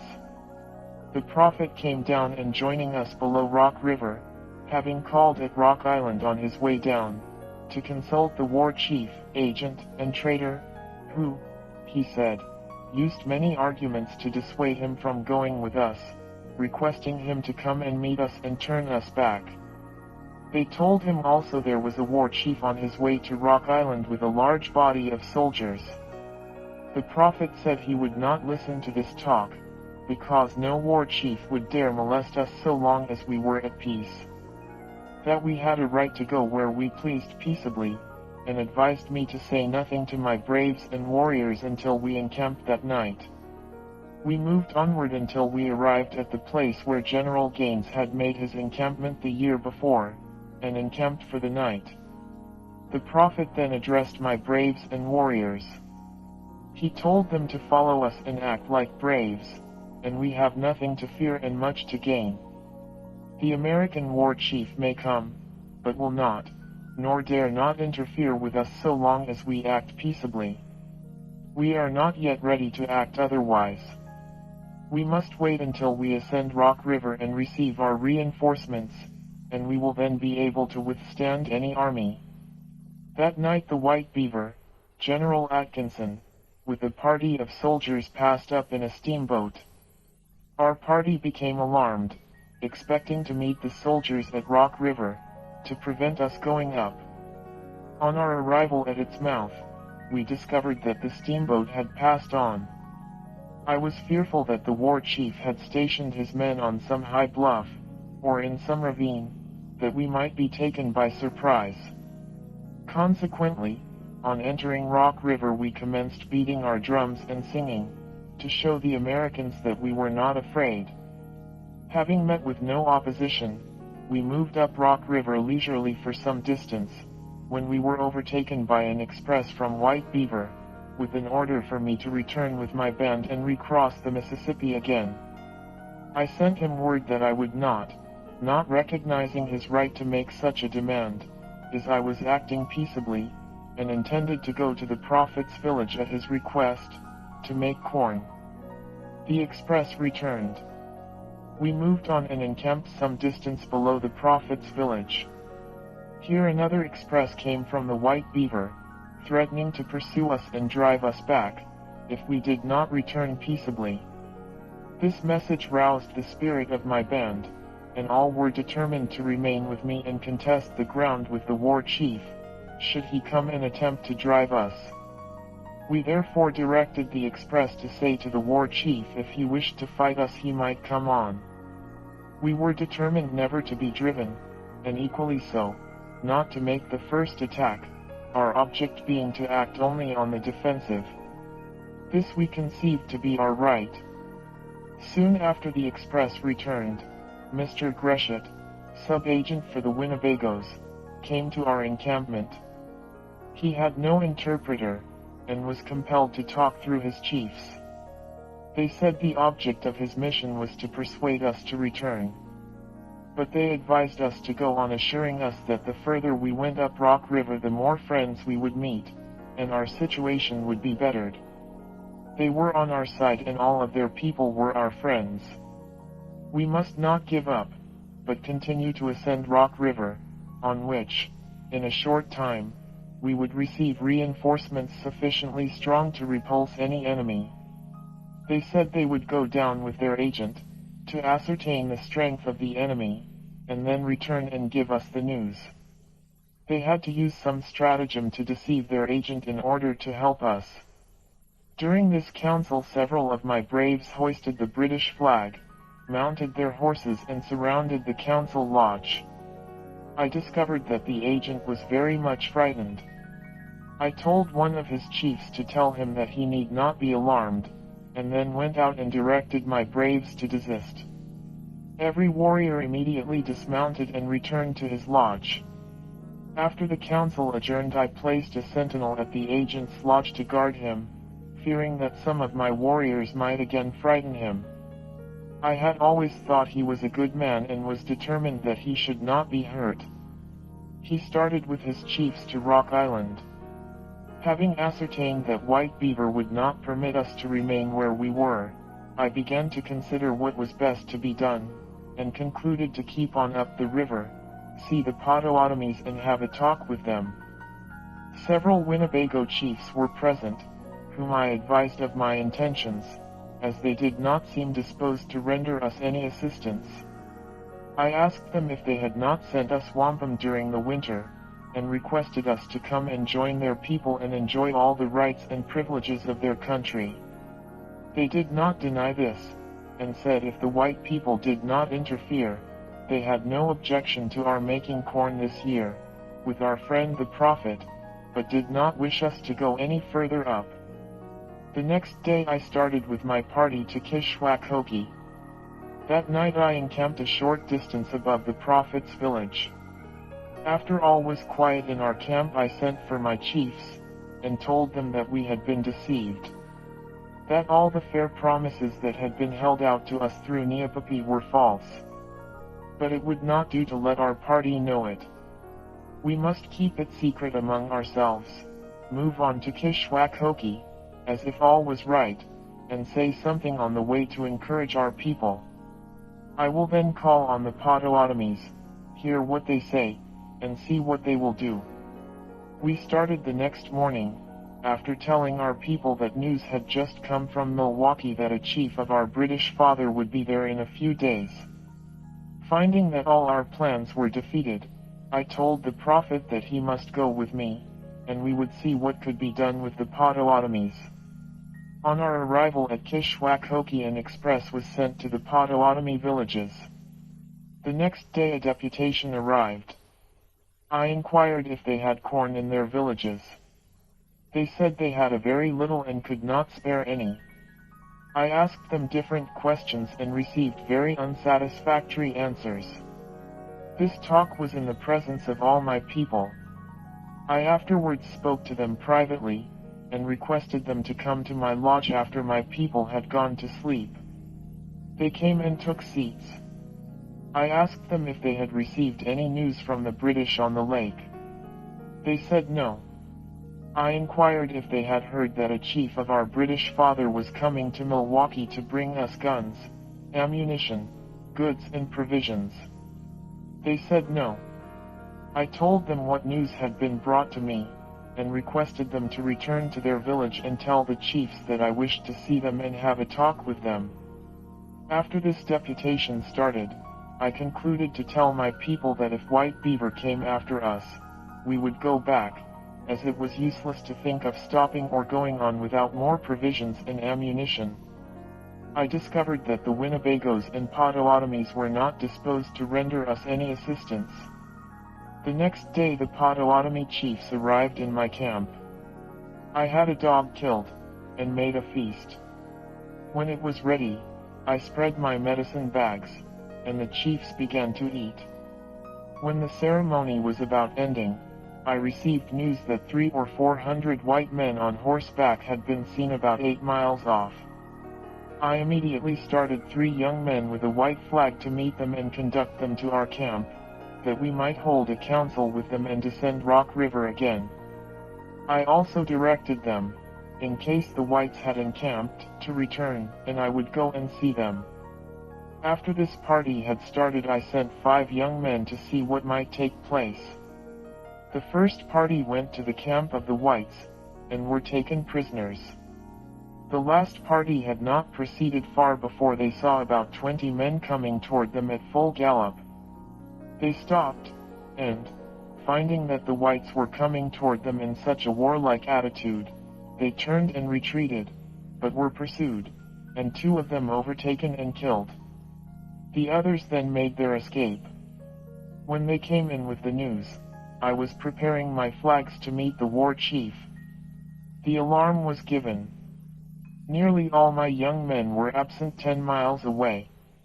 I started with what I had left, about 40, and had proceeded but a short distance, before we saw a part of the army approaching. I raised a yell, saying to "Why, braves, some of our people have been killed. Wantonly and cruelly murdered. We must avenge their death." In a little while we discovered the whole army coming towards us at a full gallop. We were now confident that our first party had been killed. I immediately placed my men behind a cluster of bushes, that we might have the first fire when they had approached close enough. They made a halt some distance from us. I gave another yell, and ordered my brave warriors to charge upon them, expecting that they would all be killed. They did charge. Every man rushed towards the enemy and fired, and they retreated in the utmost confusion and consternation before my little but brave band of warriors. After following the enemy for some distance, I found it useless to pursue them further, as they rode so fast, and returned to the encampment with a few braves, as about 25 of them continued in pursuit of the flying enemy. I lighted my pipe and sat down to thank the Great Spirit for what he had done. I had not been meditating long, when 2 of the 3 young men I had sent with the flag to meet the American war chief, entered. My astonishment was not greater than my joy to see them living and well. I eagerly listened to their story, which was as follows. When we arrived near the encampment of the whites, a number of them rushed out to meet us, bringing their guns with them. They took us into their camp, where an American who spoke the Sac language a little told us that his chief wanted to know how we were, where we were going, where our camp was, and where was Black Hawk. We told him that we had come to see his chief, that our chief had directed us to conduct him to our camp, in case he had not encamped, and in that event to tell him that he, Black Hawk, would come to see him. He wished to hold a council with him, as he had given up all intention of going to war. This man had once been a member of our tribe, having been adopted by me many years before and treated with the same kindness as was shown to our young men, but like the caged bird of the woods, he yearned for freedom, and after a few years' residence with us an opportunity for escape came and he left us. On this occasion he would have respected our flag and carried back the message I had sent to his chief, had he not been taken prisoner, with a comrade, by some of my braves who did not recognize him, and brought him into camp.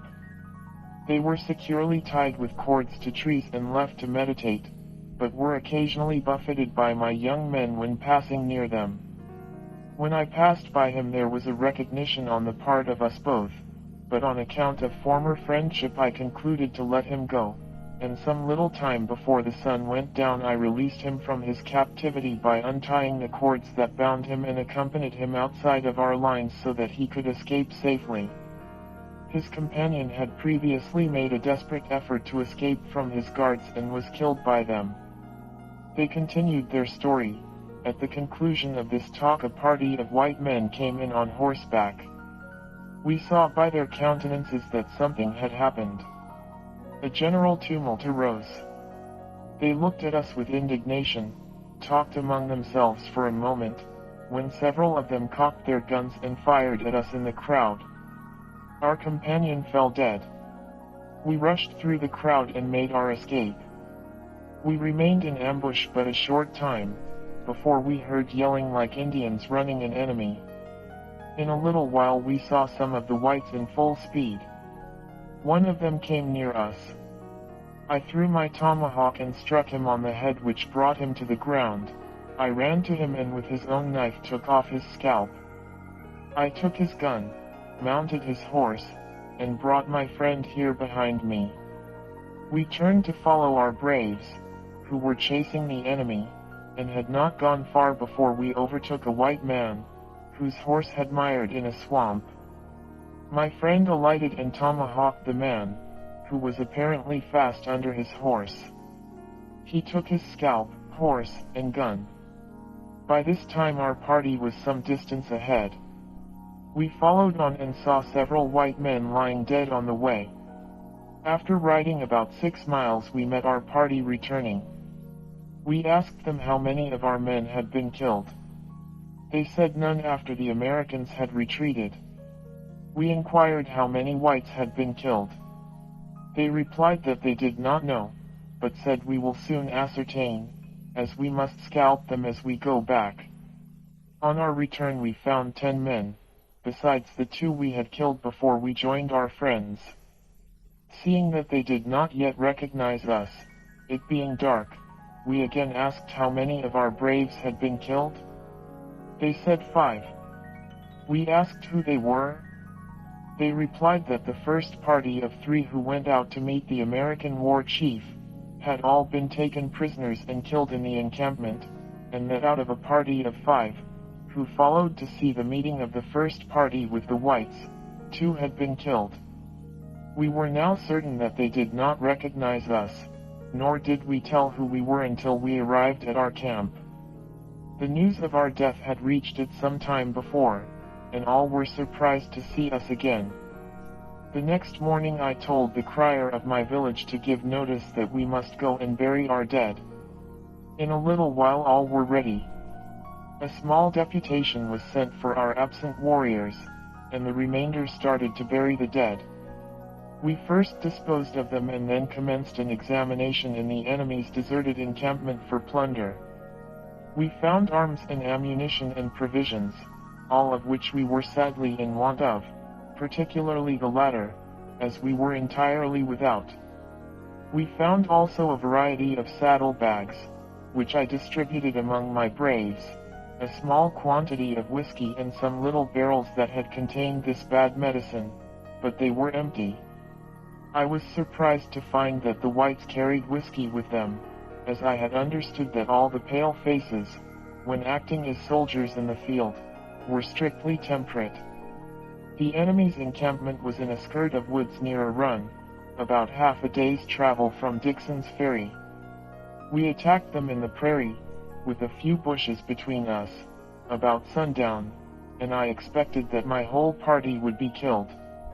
I never was so much surprised in all the fighting I have seen, knowing, too, that the Americans generally shoot well, as I was to see this army of several hundreds retreating, without showing fight, and passing immediately through their encampment.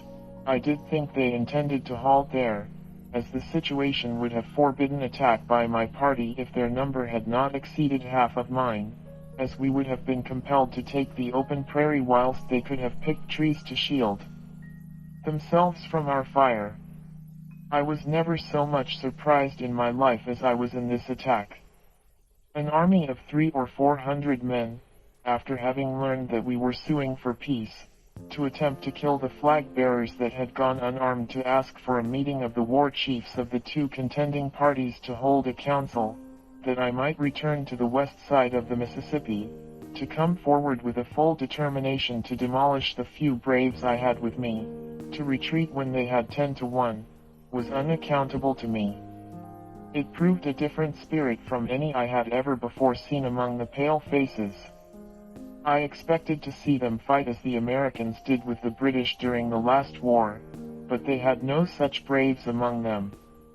At our feast with the Potawatomis I was convinced that we had been imposed upon by those who had brought in reports of large reinforcements to my band and resolved not to strike a blow, and in order to get permission from White Beaver to return and recross the Mississippi, I sent a flag of peace to the American war chief, who was reported to be close by with his army, expecting that he would convene a council and listen to what we had to say.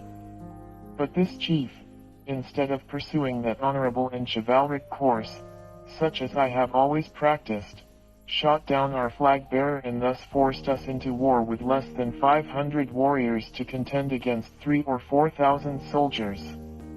The supplies that Neopapi and the prophet told us about, and the reinforcements we were to have, were never more heard of, and it is but justice to our British father to say were never promised, his chief being sent word in lieu of the lies that were brought to me, for us to remain at peace as we could accomplish nothing but our own ruin by going to war. What was now to be done? It was worse than folly to turn back and meet an enemy where the odds were so much against us and thereby sacrifice ourselves, our wives and children to the fury of an enemy who had murdered some of our brave and unarmed warriors when they were on a mission to sue for peace. Having returned to our encampment, and found that all our young men had come in, I sent out spies to watch the movements of the army, and commenced moving up Kishwaukee with the balance of my people. I did not know where to go to find a place of safety for my women and children, but expected to find a good harbor about the head of Rock River. I concluded to go there, and thought my best route would be to go round the head of Kishwaukee, so that the Americans would have some difficulty if they attempted to follow us. On arriving at the head of Kishwaukee, I was met by a party of Winnebagos, who seemed to rejoice at our success. They said they had come to offer their services, and were anxious to join in. I asked them if they knew where there was a safe place for our women and children. They told us that they would send 2 old men with us to guide us to a good safe place. I arranged war parties to send out in different directions, before I proceeded further. The Winnebagos went alone. The war parties having all been fitted out and started, we commenced moving to the 4 lakes, the place where our guides were to conduct us. We had not gone far before 6 Winnebagos came in with 1 scalp. They said they had killed a man at a grove, on the road from Dixon's to the lead mines. 4 days after, the party of Winnebagos who had gone out from the head of Kishwaukee, overtook us, and told me that they had killed 4 men and taken their scalps, and that one of them was Keokuk's father, the agent. They proposed to have a dance over their scalps. I told them that I could have no dancing in my camp, in consequence of my having lost 3 young braves, but they might dance in their own camp, which they did. 2 days after, we arrived in safety at the place where the Winnebagos had directed us. In a few days a great number of our warriors came in. I called them all around me, and addressed them. I told them, now is the time, if any of you wish to come into distinction, and be honored with the medicine bag. Now is the time to show your courage and bravery, and avenge the murder of our 3 braves. Several small parties went out, and returned again in a few days, with success bringing in provisions for our people. In the meantime, some spies came in, and reported that the army had fallen back to Dixon's Ferry, and others brought news that the horsemen had broken up their camp, disbanded, and returned home. Finding that all was safe, I made a dog feast, preparatory to leaving my camp with a large party, as the enemy were stationed so far off. Before my braves commenced feasting, I took my medicine bags, and addressed them in the following language: "Braves and warriors, these are the medicine bags of our forefather, Makatakit, who was the father of the Sac nation. They were handed down to the great war chief of our nation, Nanameki, who has been at war with all the nations of the plains, and have never yet been disgraced. I expect you all to protect them." After the ceremony was over and our feasting done, I started, with about 200 warriors following my great medicine bags. I directed my course toward sunset and dreamed, the second night after we started, that there would be a great feast prepared for us after one day's travel. I told my warriors my dream in the morning and we started for Muskohakoinak, Apple River. When we arrived in the vicinity of a fort the white people had built there, we saw 4 men on horseback. One of my braves fired and wounded a man when the others set up a yell as if a large force were near and ready to come against us. We concealed ourselves and remained in this position for some time watching to see the enemy approach, but none came. The 4 men, in the meantime, ran to the fort and gave the alarm. We followed them and attacked their fort. One of their braves, who seemed more valiant than the rest, raised his head above the picketing to fire at us when one of my braves, with a well-directed shot, put an end to his bravery. Finding that these people could not be killed without setting fire to their houses and fort, I thought it more prudent to be content with what flour, provisions, cattle, and horses we could find than to set fire to their buildings, as the light would be seen at a distance and the army might suppose we were in the neighborhood and come upon us with a strong force. Accordingly we opened a house and filled our bags with flour and provisions, took several horses and drove off some of their cattle. We started in a direction toward sunrise. After marching a considerable time I discovered some white men coming towards us. I told my braves that we would go into the woods and kill them when they approached. We concealed ourselves until they came near enough and then commenced yelling and firing and made a rush upon them. About this time their chief, with a party of men, rushed up to rescue the men we had fired upon. In a little while they commenced retreating and left their chief and a few braves who seemed willing and anxious to fight.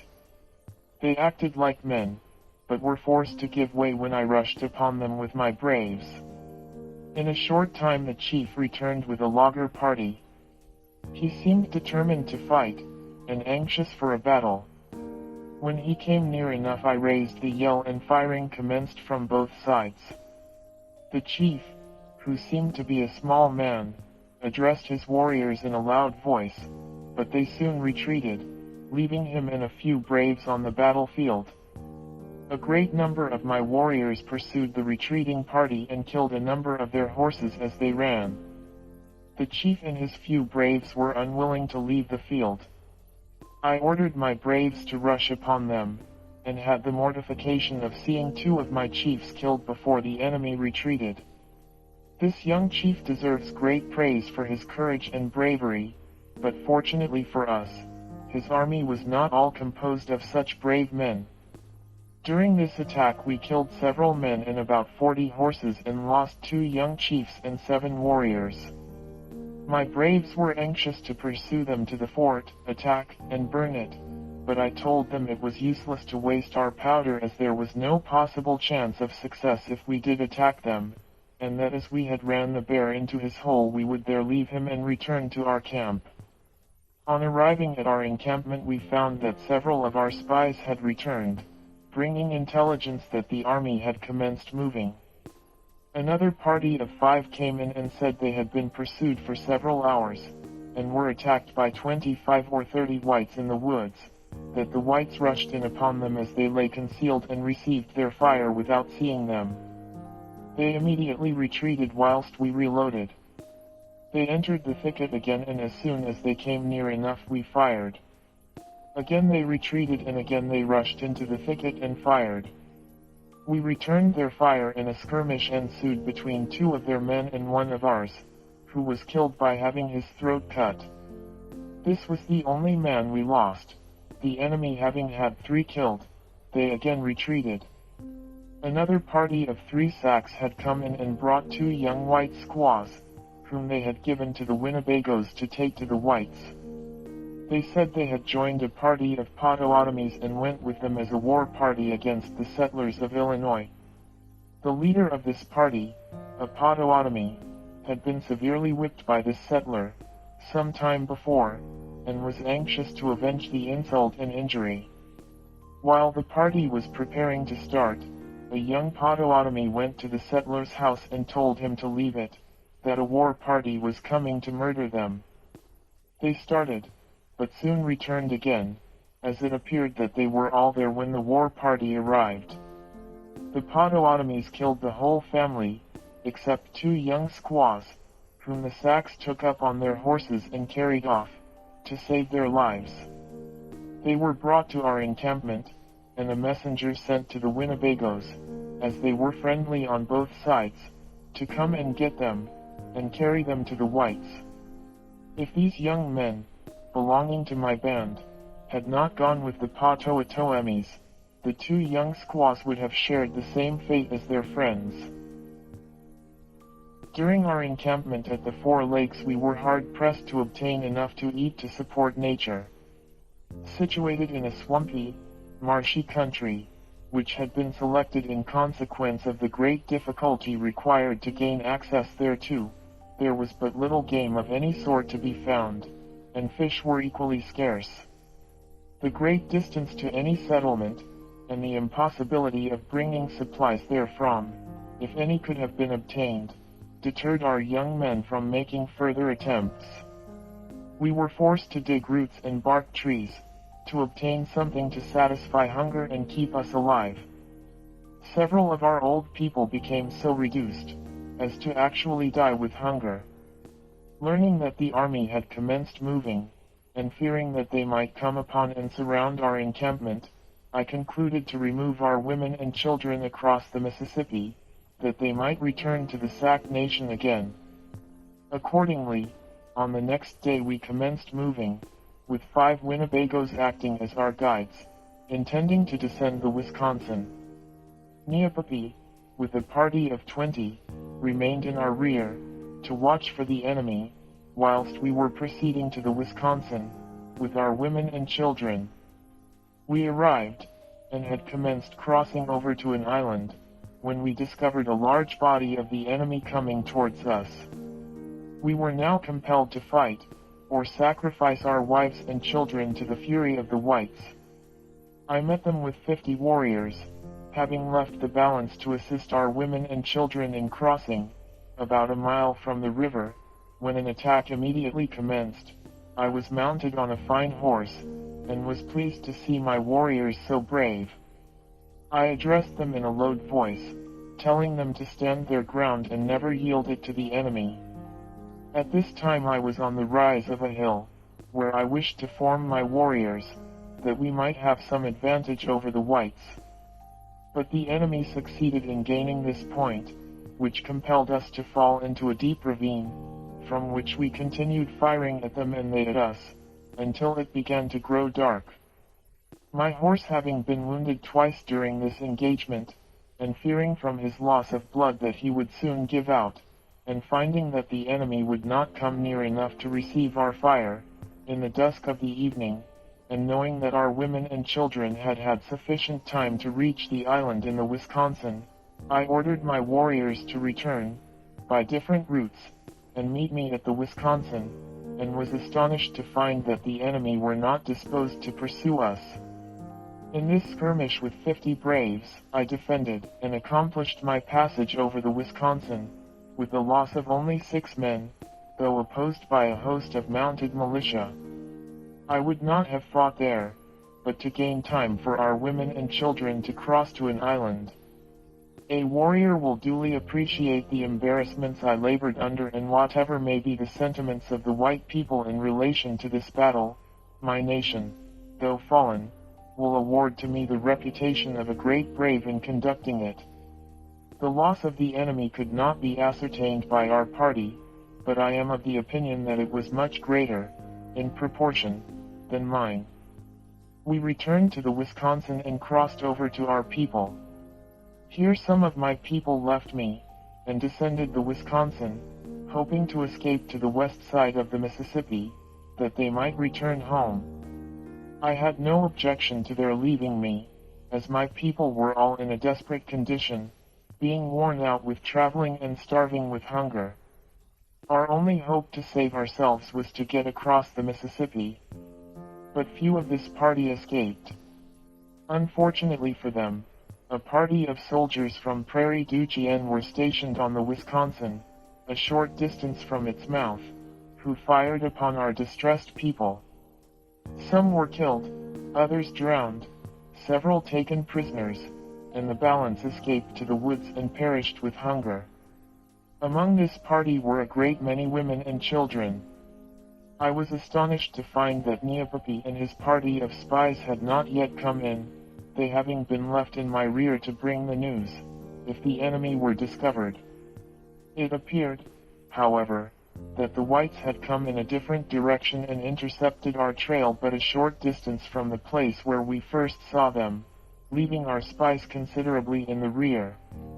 Neopapi and one other retired to the Winnebago village, and there remained during the war. The balance of his party, being brave men, and considering our interests as their own, returned, and joined our ranks. Myself and Bend having no means to descend the Wisconsin, I started over a rugged country, to go to the Mississippi, intending to cross it and return to my nation. Many of our people were compelled to go on foot, for want of horses, which, in consequence of their having had nothing to eat for a long time, caused our march to be very slow. At length we arrived at the Mississippi, having lost some of our old men and little children, who perished on the way with hunger. We had been here but a little while before we saw a steamboat, the Warrior, coming. I told my braves not to shoot, as I intended going on board, so that we might save our women and children. I knew the captain, Throckmorton, and was determined to give myself up to him. I then sent for my white flag. While the messenger was gone, I took a small piece of white cotton and put it on a pole, and called to the captain of the boat, and told him to send his little canoe ashore and let me come aboard. The people on board asked whether we were Sacs or Winnebagos. I told a Winnebago to tell them that we were Sacs, and wanted to give ourselves up. A Winnebago on the boat called out to us to run and hide, that the whites were going to shoot. About this time one of my braves had jumped into the river, bearing a white flag to the boat, when another sprang in after him and brought him to the shore. The firing then commenced from the boat, which was returned by my braves and continued for some time. Very few of my people were hurt after the first fire, having succeeded in getting behind old logs and trees, which shielded them from the enemy's fire. The Winnebago on the steamboat must either have misunderstood what was told, or did not tell it to the captain correctly, because I am confident he would not have allowed the soldiers to fire upon us if he had known my wishes. I have always considered him a good man, and too great a brave to fire upon an enemy when suing for quarters. After the boat left us, I told my people to cross if they could, and wished that I intended going into the Chippewa country. Some commenced crossing, and such as had determined to follow them, remained, only 3 lodges going with me. Next morning, at daybreak, a young man overtook me, and said that all my party had determined to cross the Mississippi, that a number had already got over safely, and that he had heard the White Army last night within a few miles of them. I now began to fear that the whites would come up with my people and kill them before they could get across. I had determined to go and join the Chippewas, but reflecting that by this I could only save myself, I concluded to return, and die with my people, if the Great Spirit would not give us another victory. During our stay in the thicket, a party of whites came close by us, but passed on without discovering us. Early in the morning a party of whites, being in advance of the army, came upon our people, who were attempting to cross the Mississippi. They tried to give themselves up. The whites paid no attention to their entreaties, but commenced slaughtering them. In a little while the whole army arrived. Our braves, but few in number, finding that the enemy paid no regard to age or sex, and seeing that they were murdering helpless women and little children, determined to fight until they were killed. As many women as could, commenced swimming the Mississippi, with their children on their backs. A number of them were drowned, and some shot before they could reach the opposite shore. One of my braves, who gave me this information, piled up some saddles before him, when the fight commenced, to shield himself from the enemy's fire, and killed 3 white men. But seeing that the whites were coming too close to him, he crawled to the bank of the without being perceived, and hid himself under the bank until the enemy retired. He then came to me and told me what had been done. After hearing this sorrowful news, I started with my little party to the Winnebago village at Prairie La Crosse. On my arrival there I entered the lodge of one of the chiefs, and told him that I wished him to go with me to his father, that I intended giving myself up to the American war chief and die, if the Great Spirit saw proper. He said he would go with me. I then took my medicine bag and addressed the chief. I told him that it was the soul of the Sac nation, that it never had been dishonored in any battle. Take it. It is my life dearer than life, and give it to the American chief. He said he would keep it, and take care of it, and if I was suffered to live, he would send it to me. During my stay at the village, the squaws made me a white dress of deer skin. I then started with several Winnebagos, and went to their agent, at Prairie du Chien, and gave myself up. On my arrival there, I found to my sorrow, that a large body of Sioux had pursued and killed a number of our women and children, who had got safely across the Mississippi. The whites ought not to have permitted such conduct, and none but cowards would ever have been guilty of such cruelty, a habit which had always been practiced on our nation by the Sioux. The massacre, which terminated the war, lasted about 2 hours. Our loss in killed was about 60, besides a number that was drowned. The loss of the enemy could not be ascertained by my braves, exactly, but they think that they killed about 16 during the action. I was now given up by the agent to the commanding officer at Fort Crawford, the White Beaver having gone down the river. We remained here a short time, and then started for Jefferson Barracks, in a steamboat, under the charge of a young war chief, Lieutenant Jefferson Davis, who treated us all with much kindness. He is a good and brave young chief, with whose conduct I was much pleased. On our way down we called at Galena and remained a short time. The people crowded to the boat to see us, but the war chief would not permit them to enter the apartment where we were, knowing, from what his feelings would have been if he had been placed in a similar situation, that we did not wish to have a gaping crowd around us.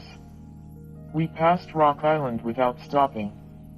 The great war chief, General Scott, who was then at Fort Armstrong, came out in a small boat to see us, but the captain of the steamboat would not allow anybody from the fort to come on board his boat, in consequence of the cholera raging among the soldiers. I did think that the captain ought to have permitted the war chief to come on board to see me, because I could see no danger to be apprehended by it. The war chief looked well, and I have since heard was constantly among his soldiers, who were sick and dying, administering to their wants, and had not caught the disease from them, and I thought it absurd to think that any of the people on the steamboat could be afraid of catching the disease from a well man. But these people are not brave like war chiefs, who never fear anything. On our way down, I surveyed the country that had cost us so much trouble, anxiety, and blood, and that now caused me to be a prisoner of war.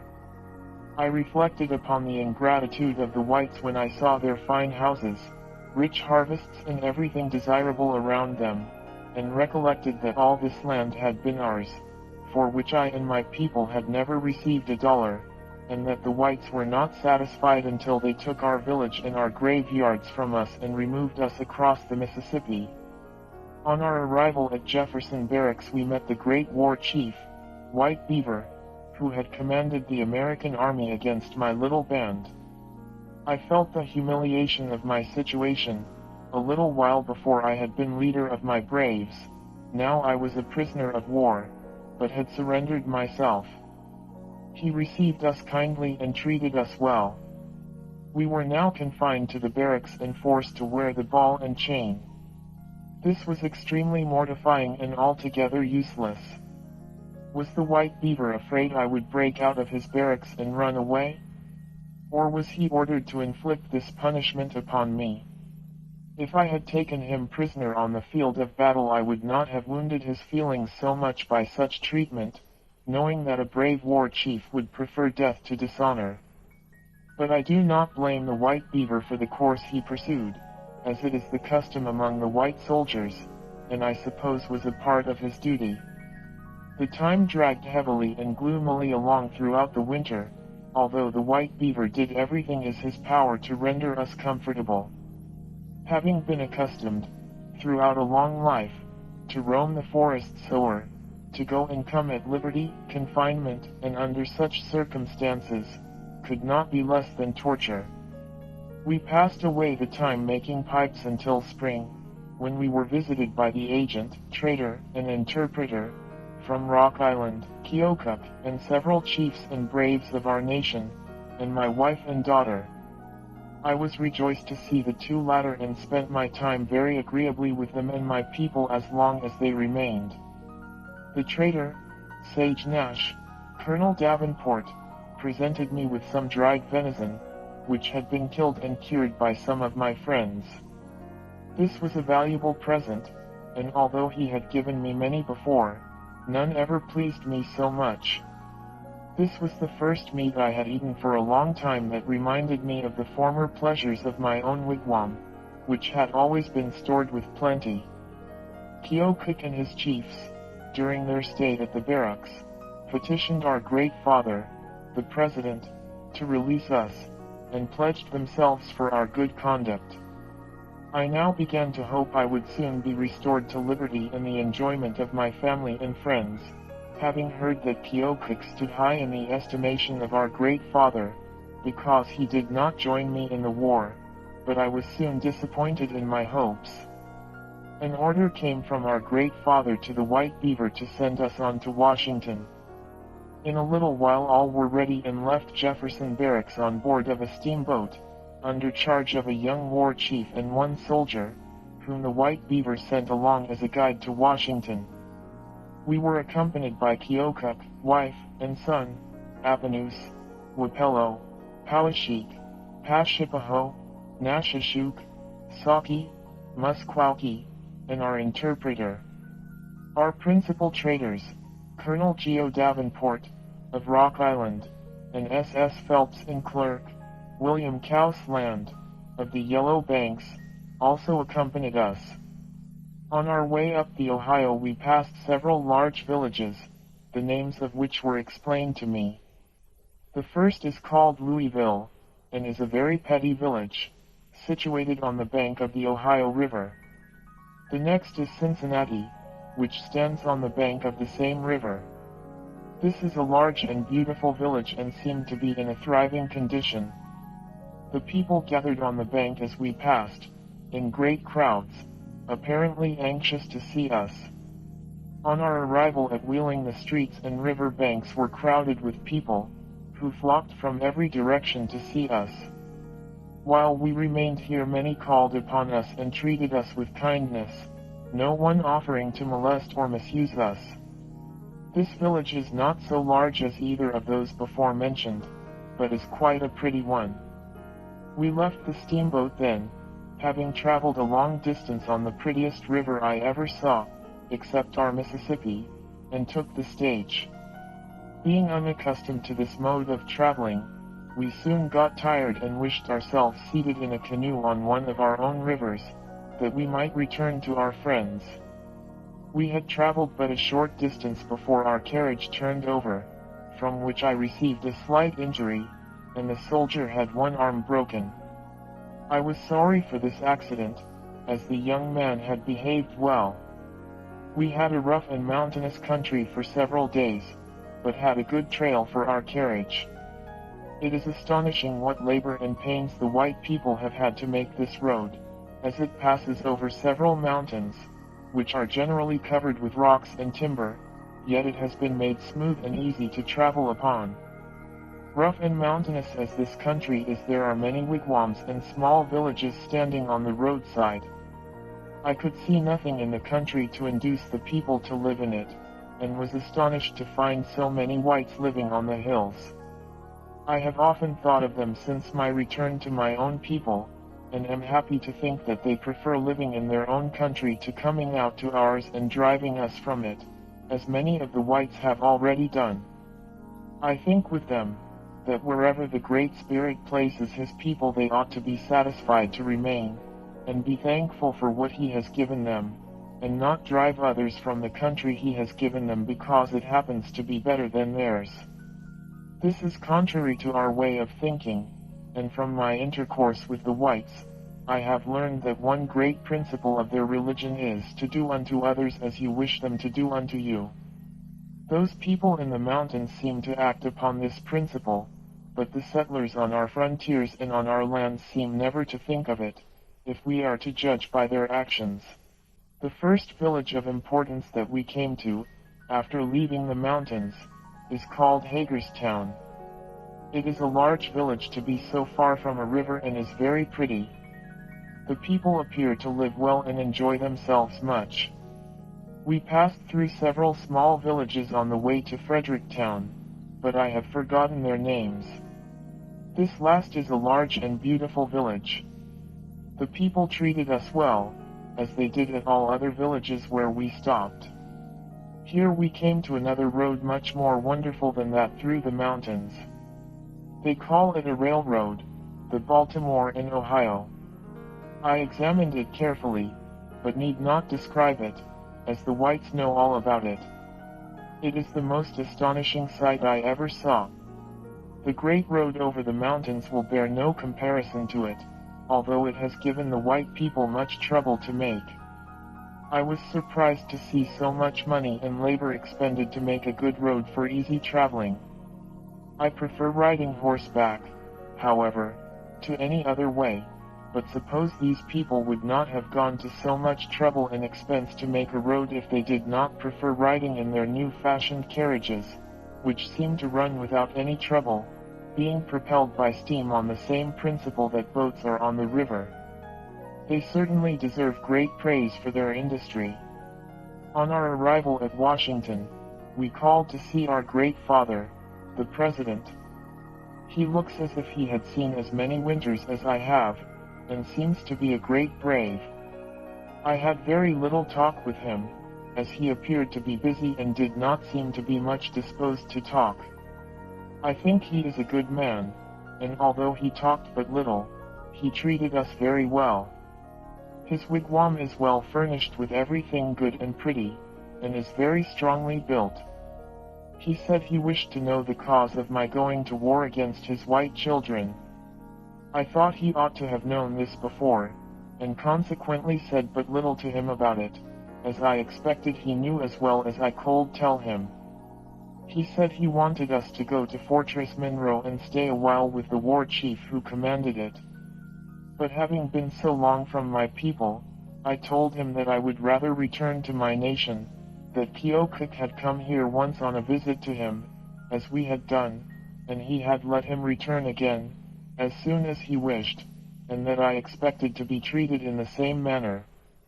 He insisted, however, on our going to Fortress Monroe, and as the interpreter then present could not understand enough of our language to interpret a speech, I concluded it was best to obey our great father, and say nothing contrary to his wishes. During our stay at the city, we were called upon by many of the people, who treated us well, particularly the squaws. We visited the great council home of the Americans, the place where they keep their big guns, and all the public buildings, and then started for Fortress Monroe. The war chief met us on our arrival, and shook hands, and appeared glad to see me. He treated us with great friendship, and talked to me frequently. Previous to our leaving this fort, he made us a feast, and gave us some presents, which I intend to keep for his sake. He is a very good man and a great brave. I was sorry to leave him, although I was going to return to my people, because he had treated me like a brother, during all the time I remained with him. Having got a new guide, a war chief, Major Garland, we started for our own country, taking a circuitous route. Our great father being about to pay a visit to his children in the big towns towards sunrise, and being desirous that we should have an opportunity of seeing them, had directed our guide to take us through.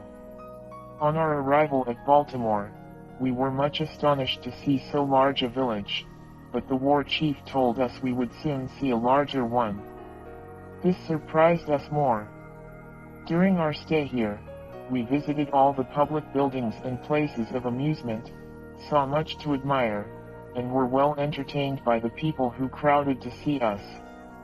Our great father was there at the same time, and seemed to be much liked by his white children, who flocked around him, as they had around us, to shake him by the hand. He did not remain long, having left the city before us. In an interview, while here, the president said, "When I saw you in Washington, I told you that you had behaved very badly in going to war against the whites. Your conduct then compelled me to send my warriors against you, and your people were defeated with great loss, and several of you surrendered, to be kept until I should be satisfied that you would not try to do any more injury. I told you, too, that I would inquire whether your people wished you to return, and whether, if you did return, there would be any danger to the frontier.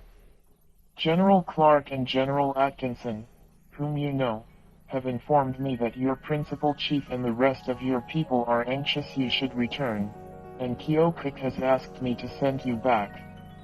Your chiefs have pledged themselves for your good conduct, and I have given directions that you should be taken to your own country. Major Garland, who is with you, will conduct you through some of our towns. You will see the strength of the white people. You will see that our young men are as numerous as the leaves in the woods. What can you do against us? You may kill a few women and children, but such a force would soon be sent against you as would destroy your whole tribe. Let the red men hunt and take care of their families. I hope they will not again raise the tomahawk against their white brethren. We do not wish to injure you. We desire your prosperity and improvement. But if you again make war against our people, I shall send a force which will severely punish you. When you go back, listen to the counsels of Keokuk and the other friendly chiefs, bury the tomahawk and live in peace with the people on the frontier. And I pray the Great Spirit to give you a smooth path and a fair sky to return." I was pleased with our great father's talk and thanked him. Told him that the tomahawk had been buried so deep that it would never be resurrected, and that my remaining days would be spent in peace with all my white brethren. We left Baltimore in a steamboat, and traveled in this way to the big village, where they make metals and money, Philadelphia. We again expressed surprise at finding this village so much larger than the one we had left, but the war chief again told us we would see another much larger than this. I had no idea that the white people had such large villages, and so many people. They were very kind to us, showed us all their great public works, their ships, and steamboats. We visited the place where they make money, the mint, and saw the men engaged at it. They presented each of us with a number of pieces of the coin as they fell from the mint, which are very handsome. I witnessed a militia training in this city, in which were performed a number of singular military feats. The chiefs and men were all well dressed, and exhibited quite a warlike appearance. I think our system of military parade far better than that of the whites, but as I am now done going to war I will not describe it, or say anything more about war, or the preparations necessary for it. We next started for New York, and on our arrival near the wharf, saw a large collection of people gathered at Castle Garden. We had seen many wonderful sights in our way: large villages, the great national road over the mountains, the railroad, steam carriages, ships, steamboat, and many other things, but we were now about to witness a sight more surprising than any of these. We were told that a man was going up in the air in a balloon. We watched with anxiety to see if this could be true, and to our utter astonishment, saw him ascend in the air until the eye could no longer perceive him. Our people were all surprised, and one of our young men asked the prophet if he was going up to see the Great Spirit. After the ascension of the balloon, we landed and got into a carriage to go to the house that had been provided for our reception. We had proceeded but a short distance before the street was so crowded that it was impossible for the carriage to pass. The war chief then directed the coachman to take another street, and stop at a different house from the one we had intended. On our arrival here we were waited upon by a number of gentlemen, who seemed much pleased to see us. We were furnished with good rooms, good provisions, and everything necessary for our comfort. The chiefs of this big village, being desirous that all their people should have an opportunity to see us, fitted up their great council home for this purpose, where we saw an immense number of people, all of whom treated us with great friendship, and many with great generosity. One of their great chiefs, John A. Graham, waited upon us and made a very pretty talk, which appeared in the village papers, one of which I now hand you.